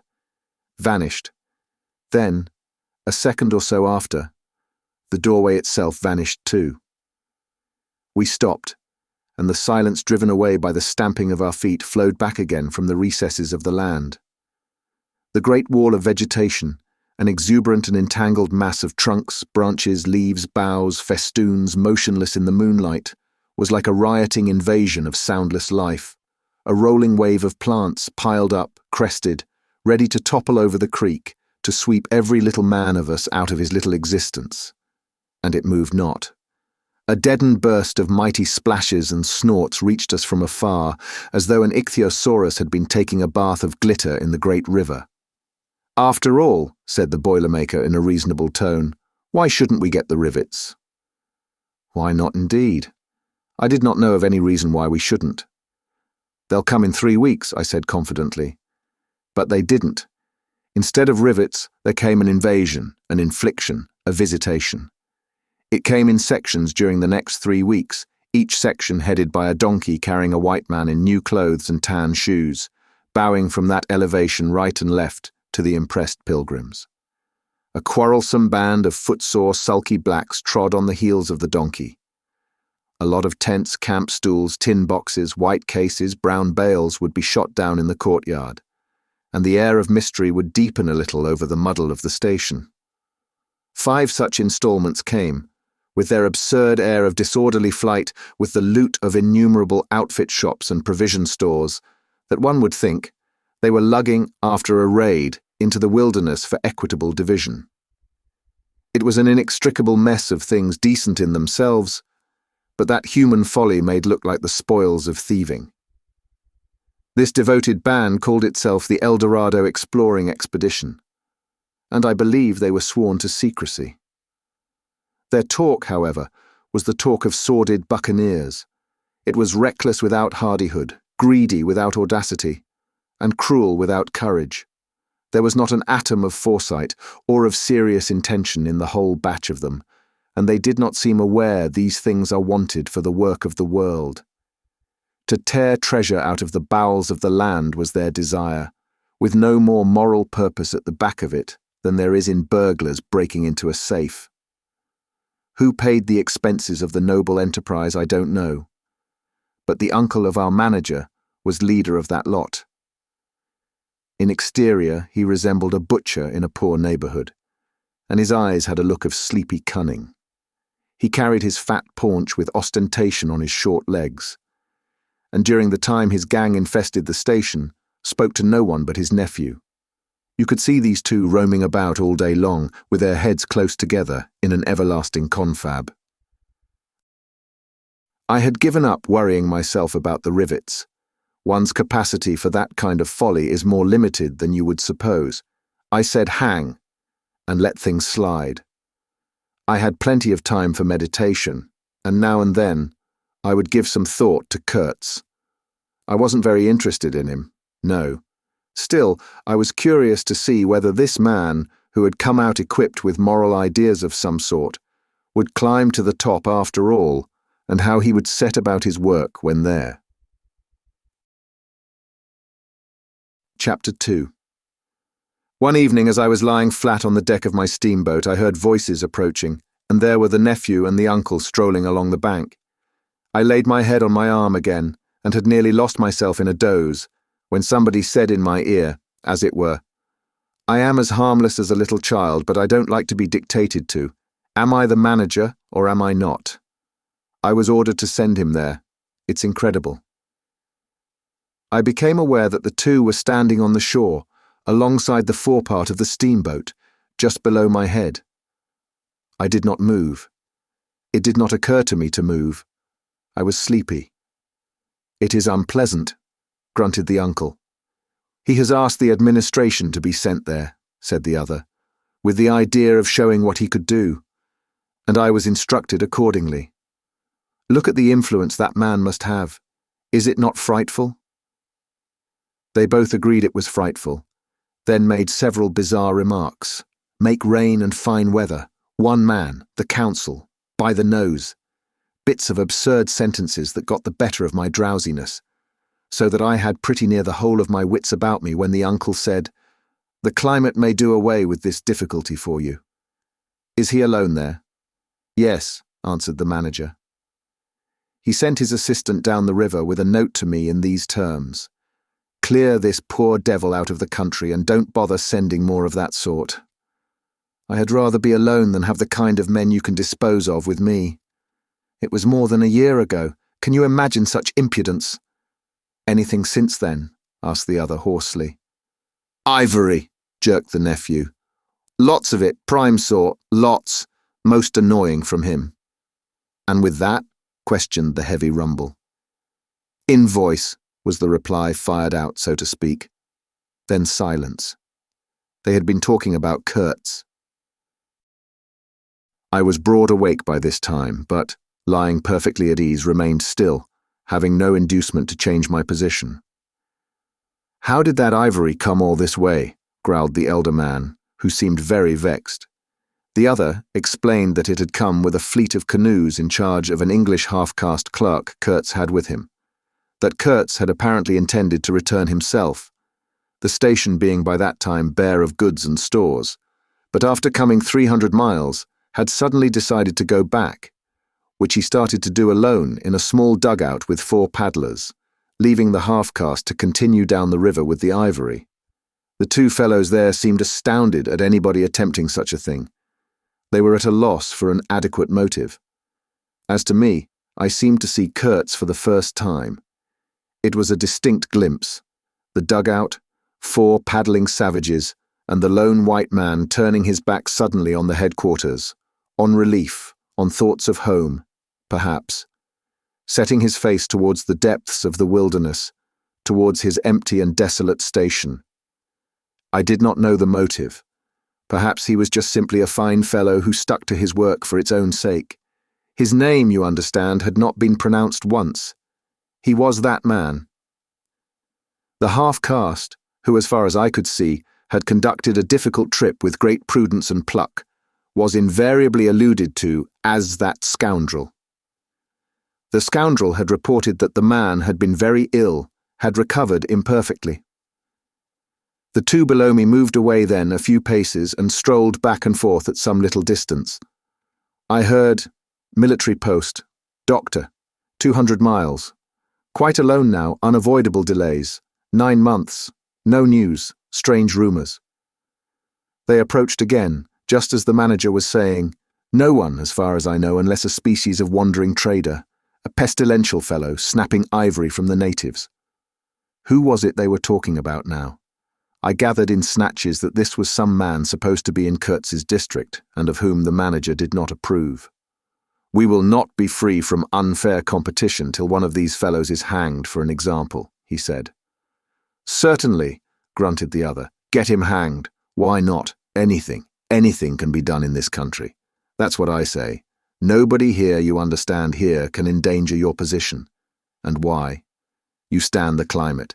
You outlast them all. The danger is in Europe. But there, before I left, I took care to... They moved off and whispered. Then their voices rose again. The extraordinary series of delays is not my fault. I did my best. The fat man sighed. Very sad. And the pestiferous absurdity of his talk, continued the other. He bothered me enough when he was here. Each station should be like a beacon on the road towards better things, a centre for trade, of course, but also for humanizing, improving, instructing. Conceive you, that ass, and he wants to be manager. No, it's... Here he got choked by excessive indignation, and I lifted my head the least bit. I was surprised to see how near they were, right under me. I could have spat upon their hats. They were looking on the ground, absorbed in thought. The manager was switching his leg with a slender twig. His sagacious relative lifted his head. You have been well since you came out this time, he asked. The other gave a start. Who? I? Oh, like a charm. Like a charm. But the rest, oh my goodness, all sick. They die so quick, too, that I haven't the time to send them out of the country. It's incredible. Just so, grunted the uncle. Ah, my boy, trust to this, I say, trust to this. I saw him extend his short flipper of an arm for a gesture that took in the forest, the creek, the mud, the river, seemed to beckon with a dishonouring flourish before the sunlit face of the land, a treacherous appeal to the lurking death, to the hidden evil, to the profound darkness of its heart. It was so startling that I leaped to my feet and looked back at the edge of the forest, as though I had expected an answer of some sort to that black display of confidence. You know the foolish notions that come to one sometimes. The high stillness confronted these two figures with its ominous patience, waiting for the passing away of a fantastic invasion. They swore aloud together, out of sheer fright, I believe. Then, pretending not to know anything of my existence, turned back to the station. The sun was low, and leaning forward side by side, they seemed to be tugging painfully uphill their two ridiculous shadows of unequal length, that trailed behind them slowly over the tall grass without bending a single blade. In a few days the El Dorado expedition went into the patient wilderness that closed upon it as the sea closes over a diver. Long afterwards the news came that all the donkeys were dead. I know nothing as to the fate of the less valuable animals. They, no doubt, like the rest of us, found what they deserved. I did not inquire. I was then rather excited at the prospect of meeting Kurtz very soon. When I say very soon, I mean it comparatively. It was just 2 months from the day we left the creek when we came to the bank below Kurtz's station. Going up that river was like travelling back to the earliest beginnings of the world, when vegetation rioted on the earth and the big trees were kings. An empty stream, a great silence, an impenetrable forest. The air was warm, thick, heavy, sluggish. There was no joy in the brilliance of sunshine. The long stretches of the waterway ran on, deserted, into the gloom of overshadowed distances. On silvery sandbanks, hippos and alligators sunned themselves side by side. The broadening waters flowed through a mob of wooded islands. You lost your way on that river, as you would in a desert, and butted all day long against shoals, trying to find the channel, till you thought yourself bewitched and cut off forever from everything you had known once. Somewhere, far away, in another existence perhaps. There were moments when one's past came back to one, as it will sometimes when you have not a moment to spare for yourself. But it came in the shape of an unrestful and noisy dream, remembered with wonder amongst the overwhelming realities of this strange world of plants and water and silence.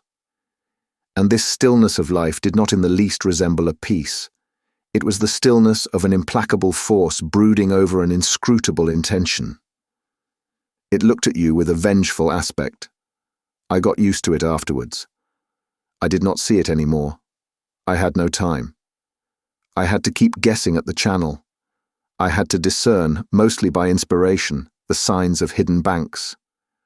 I watched for sunken stones. I was learning to clap my teeth smartly before my heart flew out. When I shaved by a fluke, some infernal sly old snag that would have ripped the life out of the tin pot steamboat and drowned all the pilgrims. I had to keep a lookout for the signs of dead wood we could cut up in the night for next day's steaming. When you have to attend to things of that sort, to the mere incidents of the surface, the reality, I tell you, fades. The inner truth is hidden, luckily, but I felt it all the same.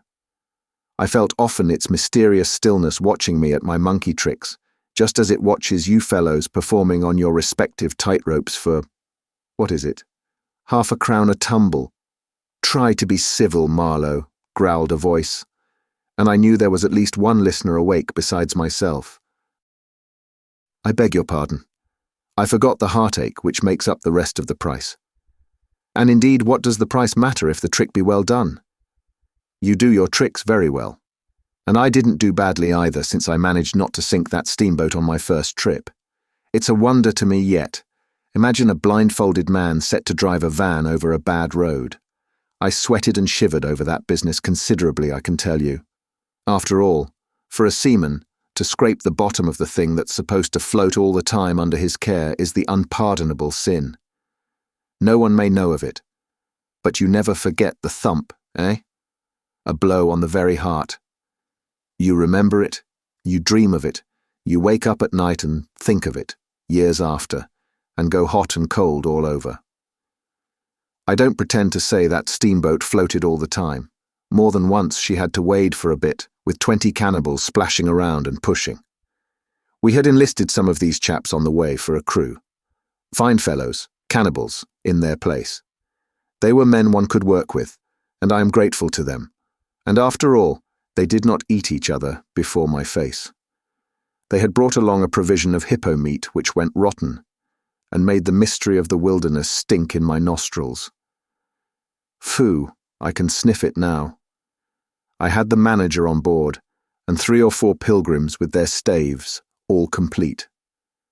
Sometimes we came upon a station close by the bank, clinging to the skirts of the unknown, and the white men rushing out of a tumble-down hovel, with great gestures of joy and surprise and welcome, seemed very strange, had the appearance of being held there captive by a spell. The word ivory would ring in the air for a while, and on we went again into the silence, along empty reaches, round the still bends, between the high walls of our winding way, reverberating in hollow claps the ponderous beat of the stern wheel. Trees, millions of trees, massive, immense, running up high, and at their foot, hugging the bank against the stream, crept the little begrimed steamboat, like a sluggish beetle crawling on the floor of a lofty portico. It made you feel very small, very lost, and yet it was not altogether depressing, that feeling. After all, if you were small, the grimy beetle crawled on, which was just what you wanted it to do. Where the pilgrims imagined it crawled to, I don't know. To some place where they expected to get something, I bet. For me, it crawled towards Kurtz, exclusively.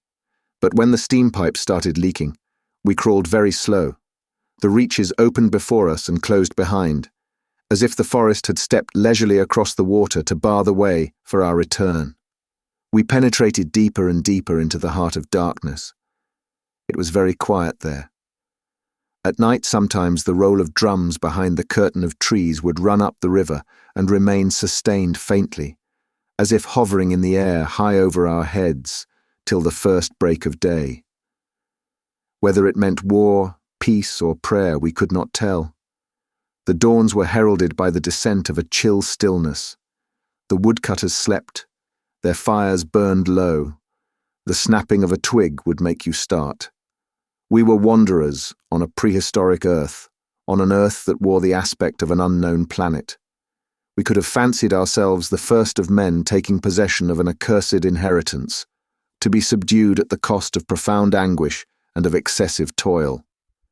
But suddenly, as we struggled round a bend, there would be a glimpse of rush walls, of peaked grass roofs, a burst of yells, a whirl of black limbs, a mass of hands clapping, of feet stamping, of bodies swaying, of eyes rolling, under the droop of heavy and motionless foliage. The steamer toiled along slowly on the edge of a black and incomprehensible frenzy. The prehistoric man was cursing us, praying to us, welcoming us. Who could tell? We were cut off from the comprehension of our surroundings.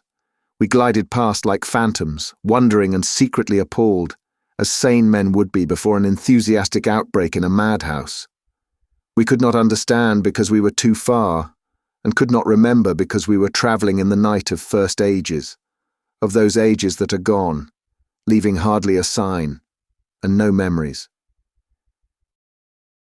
The earth seemed unearthly. We are accustomed to look upon the shackled form of a conquered monster, but there you could look at a thing monstrous and free. It was unearthly, and the men were... No, they were not inhuman. Well, that was the worst of it, this suspicion of their not being inhuman. It would come slowly to one. They howled and leaped and spun and made horrid faces. But what thrilled you was just the thought of their humanity, like yours, the thought of your remote kinship with this wild and passionate uproar. Ugly. Yes, it was ugly enough, but if you were man enough, you would admit to yourself that there was in you just the faintest trace of a response to the terrible frankness of that noise, a dim suspicion of there being a meaning in it which you so remote from the night of first ages, could comprehend. And why not? The mind of man is capable of anything, because everything is in it, all the past as well as all the future. What was there after all? Joy, fear, sorrow, devotion, valor, rage, who can tell? But truth stripped of its cloak of time. Let the fool gape and shudder. The man knows, and can look on without a wink. But he must at least be as much of a man as these on the shore. He must meet that truth with his own true stuff, with his own inborn strength. Principles won't do. Acquisitions, clothes, pretty rags that would fly off at the first good shake. No, you want a deliberate belief. An appeal to me in this fiendish row, is there? Very well, I hear, I admit, but I have a voice too. And for good or evil mine is the speech that cannot be silenced. Of course, a fool, what with sheer fright and fine sentiments, is always safe. Who's that grunting? You wonder I didn't go ashore for a howl and a dance. Well, no, I didn't. Fine sentiments, you say. Fine sentiments be hanged. I had no time. I had to mess about with white lead and strips of woolen blanket helping to put bandages on those leaky steam pipes, I tell you. I had to watch the steering and circumvent those snags and get the tin pot along by hook or by crook. There was surface truth enough in these things to save a wiser man, and between whiles I had to look after the savage who was fireman. He was an improved specimen. He could fire up a vertical boiler. He was there below me, and upon my word, to look at him was as edifying as seeing a dog in a parody of breeches and a feather hat walking on his hind legs. A few months of training had done for that really fine chap. He squinted at the steam gauge and at the water gauge with an evident effort of intrepidity. And he had filed teeth too, the poor devil, and the wool of his pate shaved into queer patterns, and 3 ornamental scars on each of his cheeks. He ought to have been clapping his hands and stamping his feet on the bank, instead of which he was hard at work, a thrall to strange witchcraft, full of improving knowledge. He was useful because he had been instructed, and what he knew was this, that should the water in that transparent thing disappear, the evil spirit inside the boiler would get angry through the greatness of his thirst and take a terrible vengeance. So he sweated and fired up and watched the glass fearfully, with an impromptu charm made of rags tied to his arm and a piece of polished bone as big as a watch stuck flatways through his lower lip. While the wooded banks slipped past us slowly, the short noise was left behind, the interminable miles of silence, and we crept on, towards Kurtz. But the snags were thick, the water was treacherous and shallow, the boiler seemed indeed to have a sulky devil in it, and thus neither that fireman nor I had any time to peer into our creepy thoughts. Some 50 miles below the inner station, we came upon a hut of reeds, an inclined and melancholy pole, with the unrecognizable tatters of what had been a flag of some sort flying from it, and a neatly stacked woodpile. This was unexpected. We came to the bank, and on the stack of firewood found a flat piece of board with some faded pencil writing on it. When deciphered, it said, "Wood for you. Hurry up. Approach cautiously." There was a signature, but it was illegible, not Kurtz, a much longer word. Hurry up? Where? Up the river. Approach cautiously. We had not done so, but the warning could not have been meant for the place where it could be only found after approach. Something was wrong above. But what? And how much? That was the question. We commented adversely upon the imbecility of that telegraphic style. The bush around said nothing, and would not let us look very far either. A torn curtain of red twill hung in the doorway of the hut, and flapped sadly in our faces. The dwelling was dismantled, but we could see a white man had lived there not very long ago. There remained a rude table, a plank on 2 posts. A heap of rubbish reposed in a dark corner, and by the door I picked up a book. It had lost its covers, and the pages had been thumbed into a state of extremely dirty softness. But the back had been lovingly stitched afresh with white cotton thread, which looked clean yet. It was an extraordinary find. Its title was An Inquiry into Some Points of Seamanship by a man Towson, some such name, master in His Majesty's Navy. The matter looked dreary reading enough, with illustrative diagrams and repulsive tables of figures, and the copy was 60 years old. I handled this amazing antiquity with the greatest possible tenderness, lest it should dissolve in my hands. Within, Towson or Towser was inquiring earnestly into the breaking strain of ship's chains and tackle, and other such matters. Not a very enthralling book, but at the first glance you could see there a singleness of intention, an honest concern for the right way of going to work, which made these humble pages, thought out so many years ago, luminous with another than a professional light. The simple old sailor, with his talk of chains and purchases, made me forget the jungle and the pilgrims in a delicious sensation of having come upon something unmistakably real. Such a book being there was wonderful enough, but still more astounding were the notes penciled in the margin and plainly referring to the text. I couldn't believe my eyes. They were in cipher. Yes, it looked like cipher. Fancy a man lugging with him a book of that description into this nowhere and studying it and making notes in cipher at that. It was an extravagant mystery. I had been dimly aware for some time of a worrying noise, and when I lifted my eyes I saw the woodpile was gone, and the manager, aided by all the pilgrims, was shouting at me from the riverside. I slipped the book into my pocket. I assure you, to leave off reading was like tearing myself away from the shelter of an old and solid friendship. I started the lame engine ahead. "It must be this miserable trader, this intruder," exclaimed the manager, looking back malevolently at the place we had left.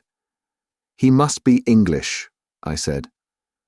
"It will not save him from getting into trouble if he is not careful," muttered the manager darkly. I observed with assumed innocence that no man was safe from trouble in this world. The current was more rapid now. The steamer seemed at her last gasp, the stern wheel flopped languidly, and I caught myself listening on tiptoe for the next beat of the boat. For in sober truth, I expected the wretched thing to give up every moment. It was like watching the last flickers of a life. but still we crawled. Sometimes I would pick out a tree a little way ahead to measure our progress towards Kurtzby, but I lost it invariably before we got abreast.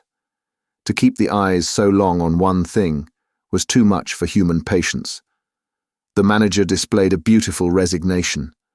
I fretted and fumed and took to arguing with myself whether or no I would talk openly with Kurtz, but before I could come to any conclusion, it occurred to me that my speech or my silence, indeed any action of mine, would be a mere futility. What did it matter what anyone knew or ignored? What did it matter who was manager? One gets sometimes such a flash of insight. The essentials of this affair lay deep under the surface, beyond my reach, and beyond my power of meddling. Towards the evening of the second day, we judged ourselves about 8 miles from Kurtz's station. I wanted to push on, but the manager looked grave and told me the navigation up there was so dangerous that it would be advisable, the sun being very low already, to wait where we were till next morning. Moreover, he pointed out that if the warning to approach cautiously were to be followed, we must approach in daylight, not at dusk or in the dark. This was sensible enough. 8 miles meant nearly 3 hours steaming for us, and I could also see suspicious ripples at the upper end of the reach. Nevertheless, I was annoyed beyond expression at the delay, and most unreasonably too, since one night more could not matter much after so many months. As we had plenty of wood, and caution was the word, I brought up in the middle of the stream. The reach was narrow, straight, with high sides like a railway cutting. The dusk came gliding into it long before the sun had set. The current ran smooth and swift, but a dumb immobility sat on the banks. The living trees, lashed together by the creepers and every living bush of the undergrowth, might have been changed into stone, even to the slenderest twig, to the lightest leaf. It was not sleep. It seemed unnatural, like a state of trance. Not the faintest sound of any kind could be heard. You looked on amazed, and began to suspect yourself of being deaf. Then the night came suddenly, and struck you blind as well. About 3 in the morning some large fish leapt, and the loud splash made me jump as though a gun had been fired. When the sun rose there was a white fog, very warm and clammy, and more blinding than the night. It did not shift or drive. It was just there, standing all round you like something solid. At 8 or 9 perhaps, it lifted as a shutter lifts. We had a glimpse of the towering multitude of trees, of the immense matted jungle, with the blazing little ball of the sun hanging over it, all perfectly still, and then the white shutter came down again, smoothly, as if sliding in greased grooves. I ordered the chain, which we had begun to heave in, to be paid out again. Before it stopped running with a muffled rattle, a cry, a very loud cry, as of infinite desolation, soared slowly in the opaque air. It ceased. A complaining clamour, modulated in savage discords, filled our ears. The sheer unexpectedness of it made my hair stir under my cap. I don't know how it struck the others. To me, it seemed as though the mist itself had screamed, so suddenly, and apparently from all sides at once, did this tumultuous and mournful uproar arise. It culminated in a hurried outbreak of almost intolerably excessive shrieking, which stopped short, leaving us stiffened in a variety of silly attitudes, and obstinately listening to the nearly as appalling and excessive silence. "Good God, what is the meaning?" stammered at my elbow one of the pilgrims, a little fat man with sandy hair and red whiskers, who wore side-spring boots and pink pyjamas tucked into his socks. 2 others remained open-mouthed a whole minute, then dashed into the little cabin, to rush out incontinently and stand darting scared glances, with Winchesters at a ready in their hands. What we could see was just the steamer we were on. Her outlines blurred as though she had been on the point of dissolving, and a misty strip of water, perhaps 2 feet broad, around her. And that was all. The rest of the world was nowhere, as far as our eyes and ears were concerned. Just nowhere. Gone, disappeared, swept off without leaving a whisper or a shadow behind. I went forward, and ordered the chain to be hauled in short, so as to be ready to trip the anchor and move the steamboat at once if necessary. "Will they attack?" whispered an awed voice. "We will be all butchered in this fog," murmured another. The faces twitched with the strain. The hands trembled slightly. The eyes forgot to wink. It was very curious to see the contrast of expressions of the white men and of the black fellows of our crew, who were as much strangers to that part of the river as we, though their homes were only 800 miles away. The whites, of course greatly discomposed, had besides a curious look of being painfully shocked by such an outrageous row. The others had an alert, naturally interested expression, but their faces were essentially quiet, even those of the one or two who grinned as they hauled at the chain. Several exchanged short, grunting phrases, which seemed to settle the matter to their satisfaction. Their headman, a young, broad-chested black, severely draped in dark blue fringed cloths, with fierce nostrils and his hair all done up artfully in oily ringlets, stood near me. "Aha," I said, just for good fellowship's sake. "Catch him," he snapped, with a bloodshot widening of his eyes and a flash of sharp teeth. "Catch him. Give him to us." "To you, eh?" I asked. "What would you do with them?" "Eat him," he said curtly, and leaning his elbow on the rail, looked out into the fog in a dignified and profoundly pensive attitude. I would no doubt have been properly horrified, had it not occurred to me that he and his chaps must be very hungry, that they must have been growing increasingly hungry for at least this month past. They had been engaged for 6 months. I don't think a single one of them had any clear idea of time, as we at the end of countless ages have. They still belonged to the beginnings of time, had no inherited experience to teach them, as it were. And of course, as long as there was a piece of paper written over in accordance with some farcical law or other made down the river, it didn't enter anybody's head to trouble how they would live. Certainly they had brought with them some rotten hippo meat, which couldn't have lasted very long anyway, even if the pilgrims hadn't, in the midst of a shocking hullabaloo, thrown a considerable quantity of it overboard. It looked like a high-handed proceeding, but it was really a case of legitimate self-defense. You can't breathe dead hippo, waking, sleeping, and eating, and at the same time keep your precarious grip on existence. Besides that, they had given them every week 3 pieces of brass wire, each about 9 inches long, and the theory was they were to buy their provisions with that currency in riverside villages. You can see how that worked.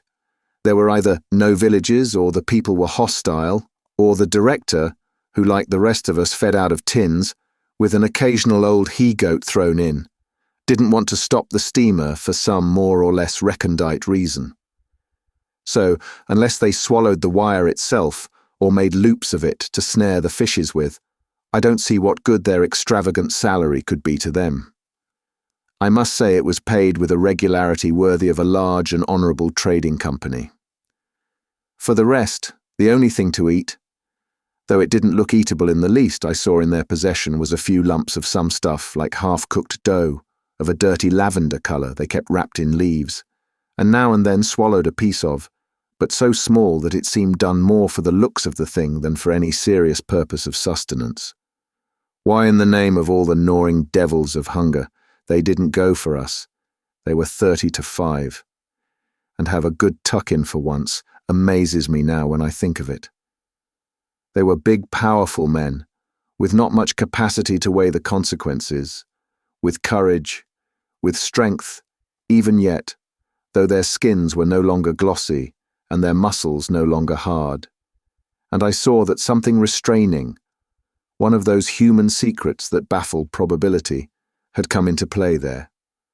I looked at them with a swift quickening of interest, not because it occurred to me I might be eaten by them before very long, though I own to you that just then I perceived, in a new light as it were, how unwholesome the pilgrims looked, and I hoped, yes, I positively hoped, that my aspect was not so, what shall I say, so unappetizing, a touch of fantastic vanity, which fitted well with the dream sensation that pervaded all my days at that time.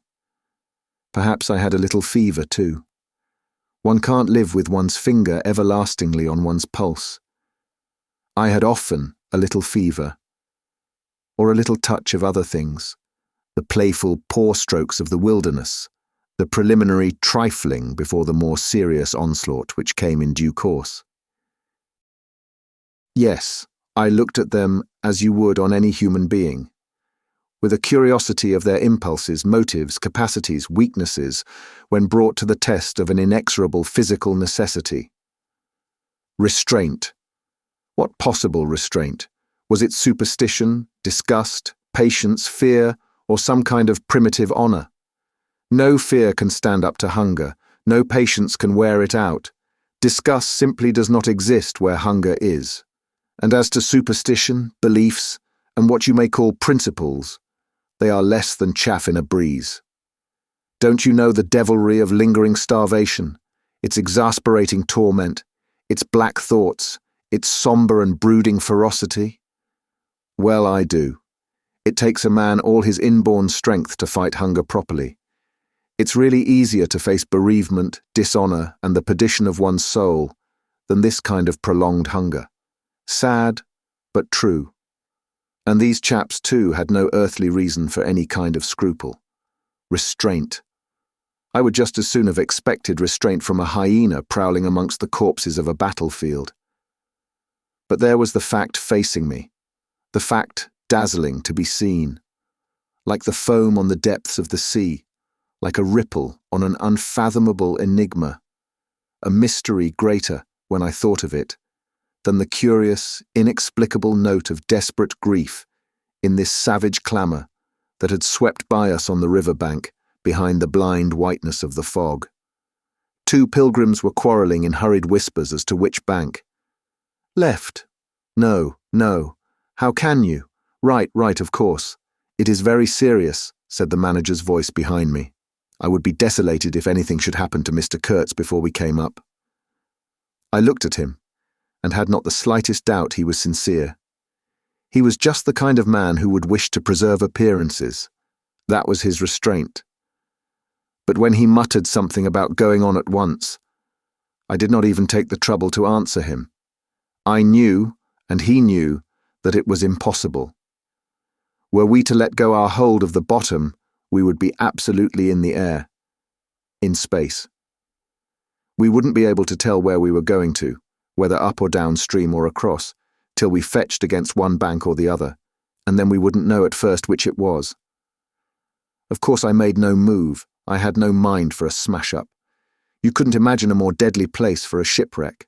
Whether we drowned at once or not, we were sure to perish speedily in one way or another. I authorize you to take all the risks, he said after a short silence. I refuse to take any, I said shortly, which was just the answer he expected, though its tone might have surprised him. Well, I must defer to your judgment. You are captain, he said with marked civility. I turned my shoulder to him in sign of my appreciation and looked into the fog. How long would it last? It was the most hopeless lookout. The approach to this Kurtz grubbing for ivory in the wretched bush was beset by as many dangers as though he had been an enchanted princess sleeping in a fabulous castle. Will they attack, do you think? Asked the manager in a confidential tone. I did not think they would attack for several obvious reasons. The thick fog was one. If they left the bank in their canoes, they would get lost in it, as we would be if we attempted to move. Still, I had also judged the jungle of both banks quite impenetrable, and yet eyes were in it. Eyes that had seen us. The riverside bushes were certainly very thick, but the undergrowth behind was evidently penetrable. However, during the short lift, I had seen no canoes anywhere in the reach, certainly not abreast of the steamer. But what made the idea of attack inconceivable to me was the nature of the noise, of the cries we had heard. They had not the fierce character boding immediate hostile intention. Unexpected, wild, and violent as they had been, they had given me an irresistible impression of sorrow. The glimpse of the steamboat had for some reason filled those savages with unrestrained grief. The danger, if any, I expounded, was from our proximity to a great human passion let loose. Even extreme grief may ultimately vent itself in violence, but more generally takes the form of apathy. You should have seen the pilgrims stare. They had no heart to grin or even to revile me, but I believe they thought me gone mad, with fright maybe. I delivered a regular lecture. My dear boys, it was no good bothering. Keep a lookout. Well, you may guess I watched the fog for the signs of lifting, as a cat watches a mouse. But for anything else, our eyes were of no more use to us than if we had been buried miles deep in a heap of cotton wool. It felt like it too, choking, warm, stifling. Besides, all I said, though it sounded extravagant, was absolutely true to fact. What we afterwards alluded to as an attack was really an attempt at repulse. The action was very far from being aggressive. It was not even defensive, in the usual sense. It was undertaken under the stress of desperation, and in its essence was purely protective.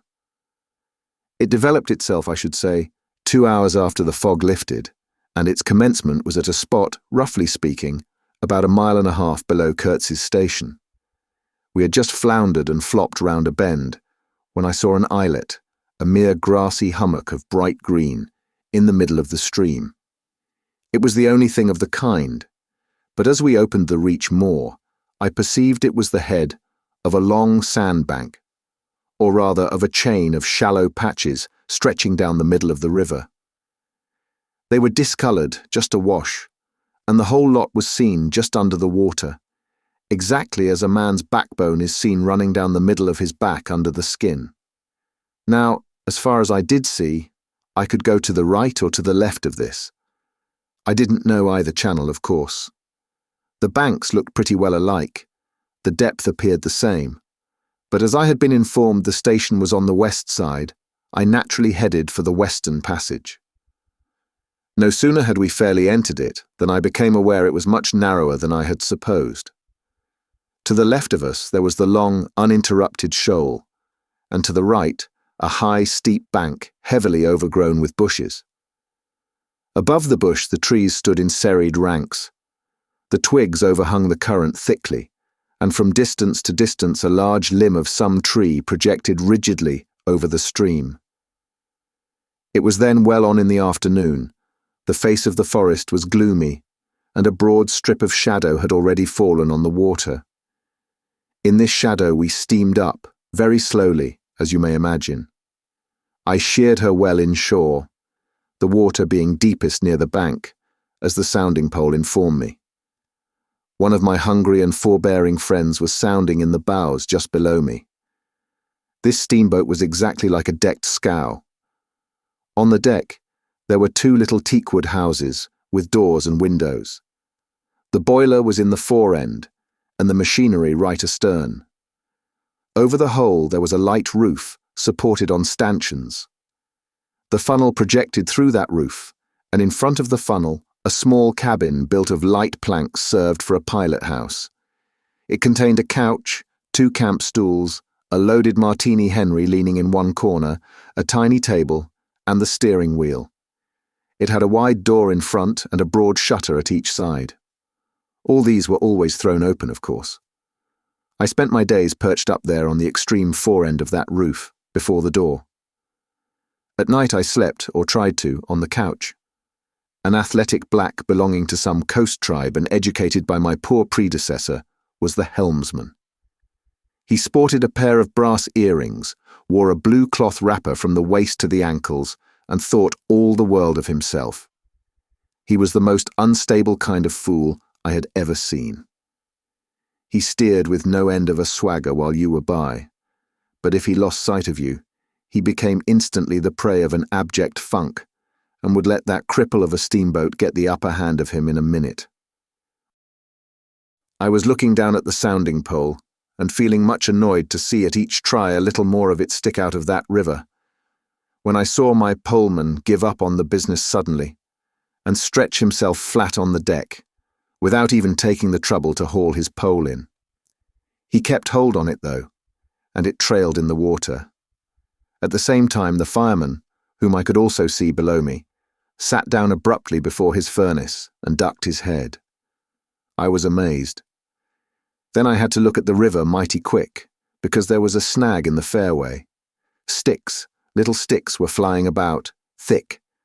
They were whizzing before my nose, dropping below me, striking behind me against my pilot house.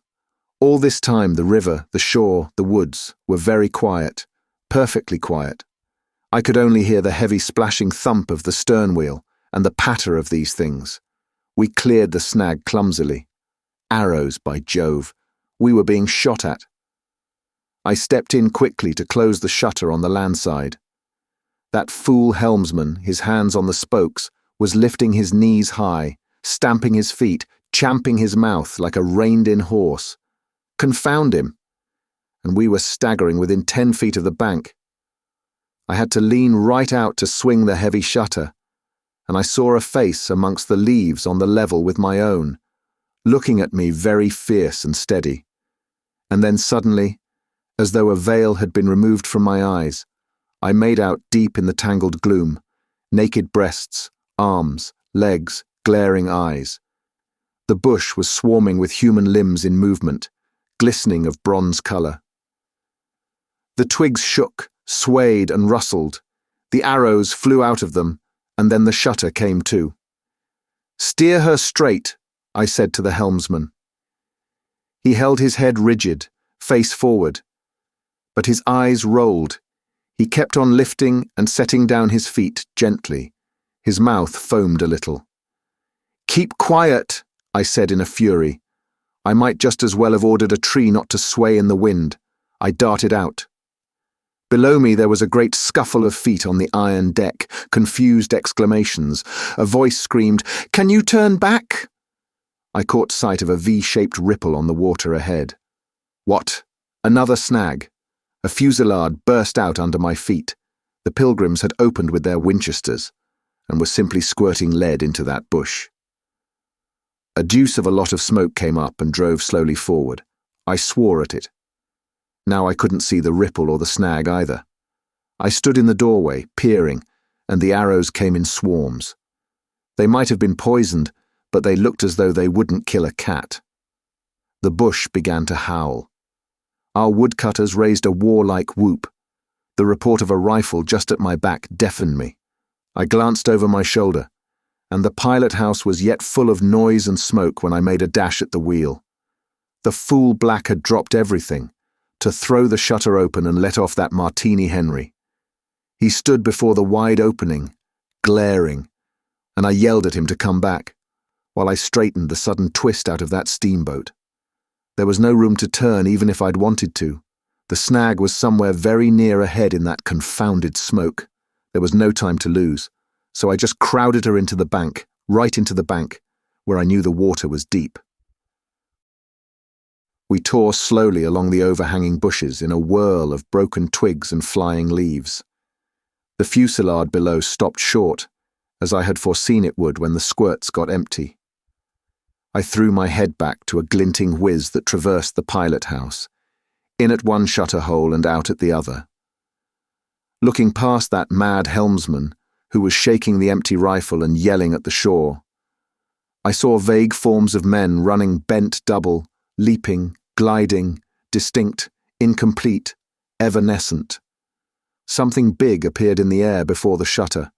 The rifle went overboard, and the man stepped back swiftly, looked at me over his shoulder in an extraordinary, profound, familiar manner, and fell upon my feet. The side of his head hit the wheel twice, and the end of what appeared a long cane clattered round and knocked over a little camp stool. It looked as though after wrenching that thing from somebody ashore he had lost his balance in the effort. The thin smoke had blown away, we were clear of the snag, and looking ahead I could see that in another 100 yards or so I would be free to sheer off, away from the bank. But my feet felt so very warm and wet that I had to look down. The man had rolled on his back and stared straight up at me. Both his hands clutched that cane. It was the shaft of a spear that, either thrown or lunged through the opening, had caught him in the side, just below the ribs. The blade had gone in out of sight, after making a frightful gash. My shoes were full. A pool of blood lay very still, gleaming dark red under the wheel. His eyes shone with an amazing luster. The fusillade burst out again. He looked at me anxiously, gripping the spear like something precious, with an air of being afraid I would try to take it away from him. I had to make an effort to free my eyes from his gaze and attend to the steering. With one hand, I felt above my head for the line of the steam whistle and jerked out screech after screech hurriedly.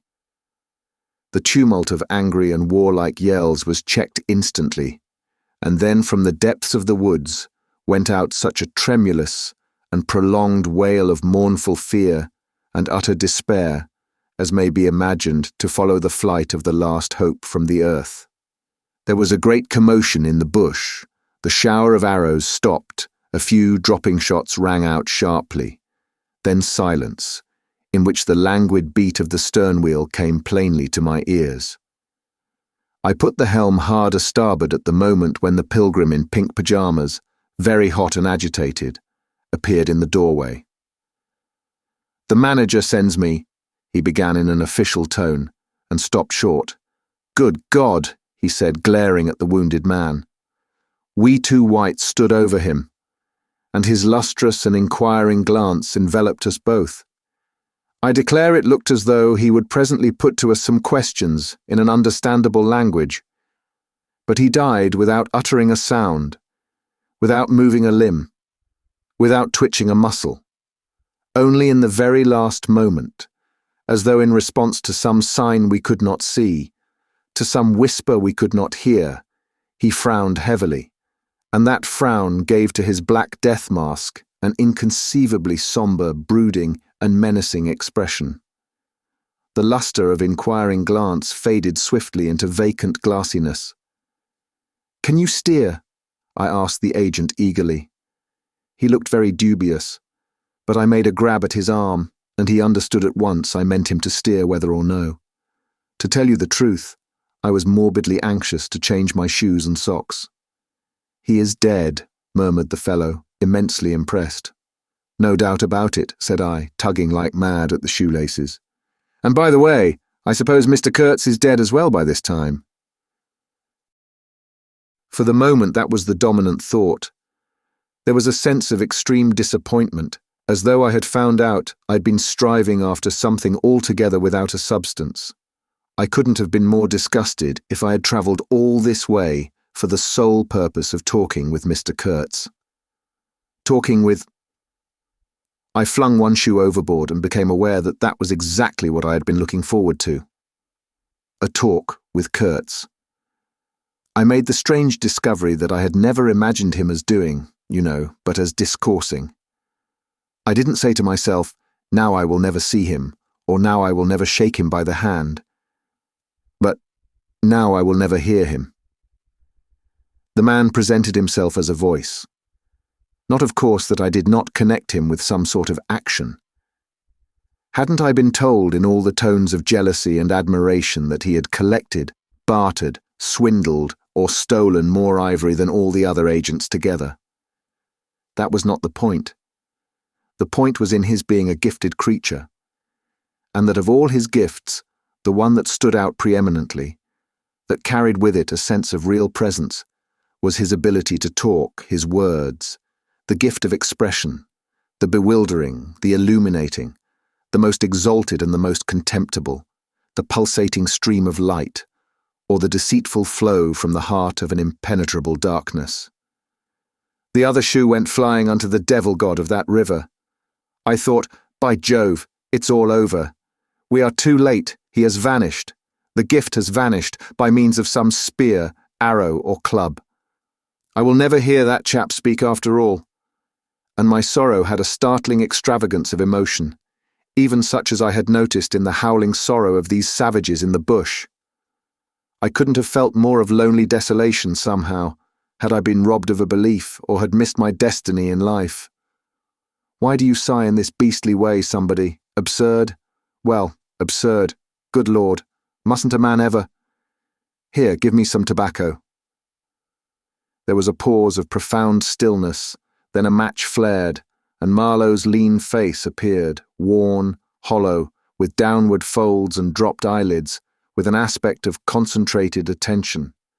And as he took vigorous draws at his pipe, It seemed to retreat and advance out of the night in the regular flicker of tiny flame. The match went out. "Absurd," he cried. "This is the worst of trying to tell. Here you all are, each moored with two good addresses, like a hulk with two anchors, a butcher round one corner, a policeman round another, excellent appetites and temperature normal. You hear, normal from year's end to year's end. And you say, absurd, absurd be exploded, absurd. My dear boys, what can you expect from a man who, out of sheer nervousness, had just flung overboard a pair of new shoes? Now I think of it, it is amazing I did not shed tears. I am, upon the whole, proud of my fortitude. I was cut to the quick at the idea of having lost the inestimable privilege of listening to the gifted Kurtz. Of course I was wrong. The privilege was waiting for me. Oh yes, I heard more than enough. And I was right too. A voice. He was very little more than a voice. And I heard him, it, this voice, other voices, all of them, were so little more than voices, and the memory of that time itself lingers around me, impalpable, like a dying vibration of one immense jabber, silly, atrocious, sordid, savage, or simply mean, without any kind of sense. Voices, voices, even the girl herself now. He was silent for a long time. I laid the ghost of his gifts at last with a lie, he began suddenly. Girl? What? Did I mention a girl? Oh, she is out of it, completely. The women, I mean, are out of it, should be out of it. We must help them to stay in that beautiful world of their own, lest ours gets worse. Oh, she had to be out of it. You should have heard the disinterred body of Mr. Kurtz saying, "My intended." You would have perceived directly then how completely she was out of it. And the lofty frontal bone of Mr. Kurtz.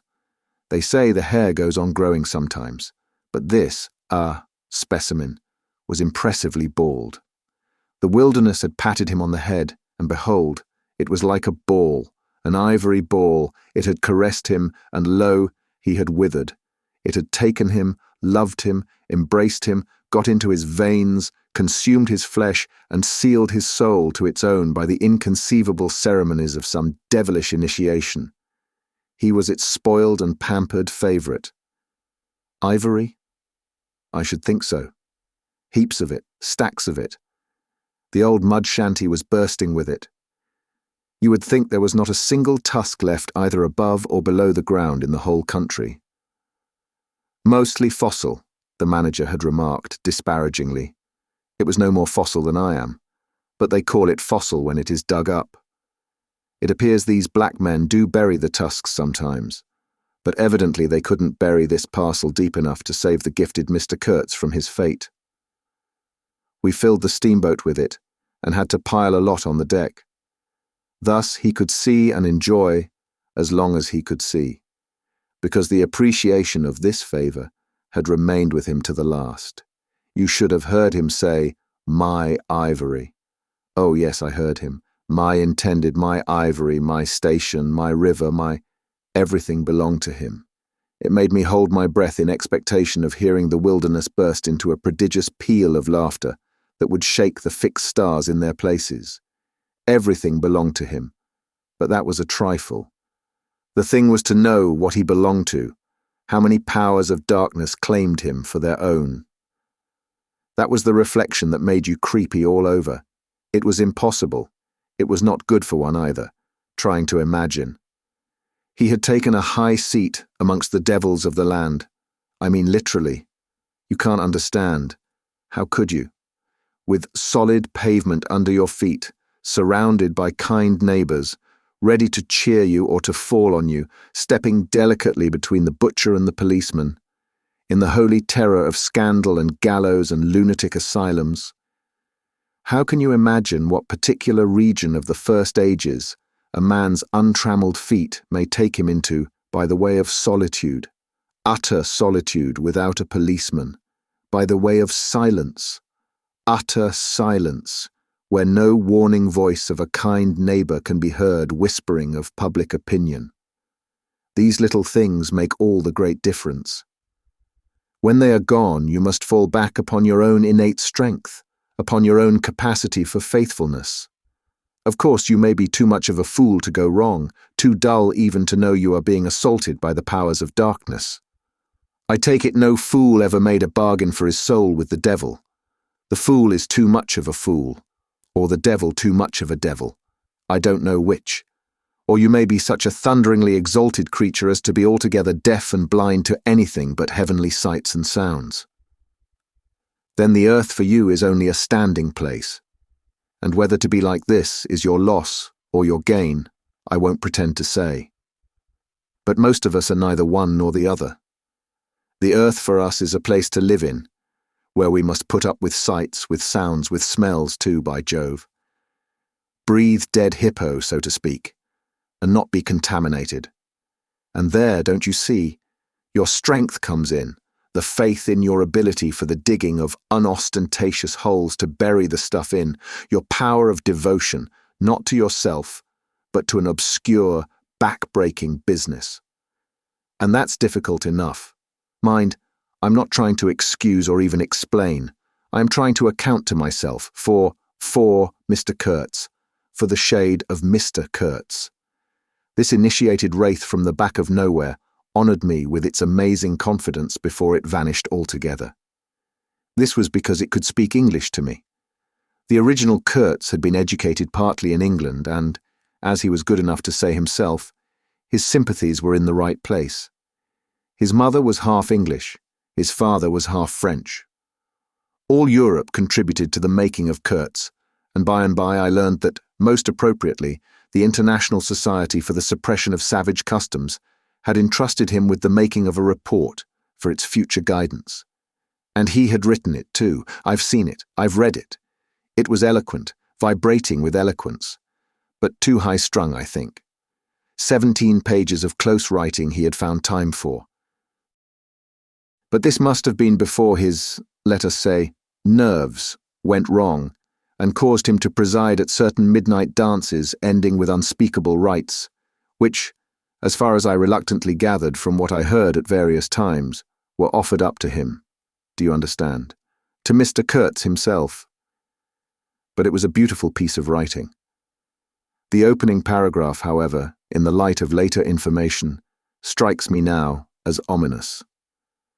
He began with the argument that we whites, from the point of development we had arrived at, must necessarily appear to them in the nature of supernatural beings. We approach them with the might of a deity, and so on, and so on. By the simple exercise of our will we can exert a power for good practically unbounded, etc., etc. From that point he soared and took me with him. The peroration was magnificent, though difficult to remember, you know. It gave me the notion of an exotic immensity ruled by an august benevolence. It made me tingle with enthusiasm. This was the unbounded power of eloquence, of words, of burning noble words. There were no practical hints to interrupt the magic current of phrases unless a kind of note at the foot of the last page, scrawled evidently much later in an unsteady hand, may be regarded as the exposition of a method. It was very simple, and at the end of that moving appeal to every altruistic sentiment it blazed at you, luminous and terrifying, like a flash of lightning in a serene sky, exterminate all the brutes. The curious part was that he had apparently forgotten all about that valuable postscriptum, because later on, when he in a sense came to himself, he repeatedly entreated me to take good care of my pamphlet, he called it, as it was sure to have in the future a good influence upon his career. I had full information about all these things, and besides, as it turned out, I was to have the care of his memory. I've done enough for it to give me the indisputable right to lay it, if I choose, for an everlasting rest in the dustbin of progress, amongst all the sweepings and, figuratively speaking, all the dead cats of civilization. But then, you see, I can't choose. He won't be forgotten. Whatever he was not common. He had the power to charm or frighten rudimentary souls into an aggravated witch dance in his honour. He could also fill the small souls of the pilgrims with bitter misgivings. He had one devoted friend at least, and he had conquered one soul in the world that was neither rudimentary nor tainted with self-seeking. No, I can't forget him, though I'm not prepared to affirm the fellow was exactly worth the life we lost in getting to him. I missed my late helmsman awfully. I missed him even while his body was still lying in the pilot house. Perhaps you will think it passing strange, this regret for a savage who was no more account than a grain of sand in a black Sahara. Well, don't you see? He had done something. He had steered. For months I had him at my back, a help, an instrument. It was a kind of partnership. He steered for me. I had to look after him. I worried about his deficiencies. And thus a subtle bond had been created, of which I only became aware when it was suddenly broken. And the intimate profundity of that look he gave me when he received his hurt remains to this day in my memory, like a claim of distant kinship affirmed in a supreme moment. Poor fool. If he had only left that shutter alone. He had no restraint. Just like Kurtz, a tree swayed by the wind. As soon as I had put on a dry pair of slippers, I dragged him out, after first jerking the spear out of his side, which operation I confess I performed with my eyes shut tight. His heels leapt together over the little doorstep. His shoulders were pressed to my breast. I hugged him from behind desperately. Oh, he was heavy. Heavier than any man on earth, I should imagine. Then without more ado, I tipped him overboard. The current snatched him as though he had been a wisp of grass, and I saw the body roll over twice before I lost sight of it forever. All the pilgrims and the manager were then congregated on the awning deck about the pilot house, chattering at each other like a flock of excited magpies, and there was a scandalized murmur at my heartless promptitude. What they wanted to keep that body hanging about for I can't guess. Embalm it, maybe. But I had also heard another, and a very ominous, murmur on the deck below. My friends the woodcutters were likewise scandalized, and with a better show of reason, though I admit that the reason itself was quite inadmissible. Oh, quite. I had made up my mind that if my late helmsman was to be eaten, the fishes alone should have him. He had been a very second-rate helmsman while alive, but now he was dead, he might have become a first-class temptation, and possibly caused some startling trouble. Besides, I was anxious to take the wheel, the man in pink pyjamas showing himself a hopeless duffer at the business. This I did directly the simple funeral was over. We were going half speed, keeping right in the middle of the stream, and I listened to the talk about me. They had given up Kurtz, they had given up the station. Kurtz was dead, and the station had been burnt, and so on, and so on. The red-haired pilgrim was beside himself with the thought that at least this poor Kurtz had been properly avenged. Say, we must have made a glorious slaughter of them in the bush. Eh? What do you think? Say? He positively danced, the bloodthirsty little gingery beggar. And he had nearly fainted when he saw the wounded man. I could not help saying, "You made a glorious lot of smoke anyhow." I had seen, from the way the tops of the bushes rustled and flew, that almost all the shots had gone too high. You can't hit anything unless you take aim and fire from the shoulder. But these chaps fired from the hip, with their eyes shut. The retreat, I maintained, and I was right, was caused by the screeching of the steam whistle. Upon this they forgot Kurtz, and began to howl at me with indignant protests. The manager stood by the wheel, murmuring confidentially about the necessity of getting well away down the river before dark at all events, when I saw in the distance a clearing on the riverside and the outlines of some sort of building. "What's this?" I asked. He clapped his hands in wonder. "The station!" he cried. I edged in at once, still going half speed. Through my glasses I saw the slope of a hill interspersed with rare trees and perfectly free from undergrowth.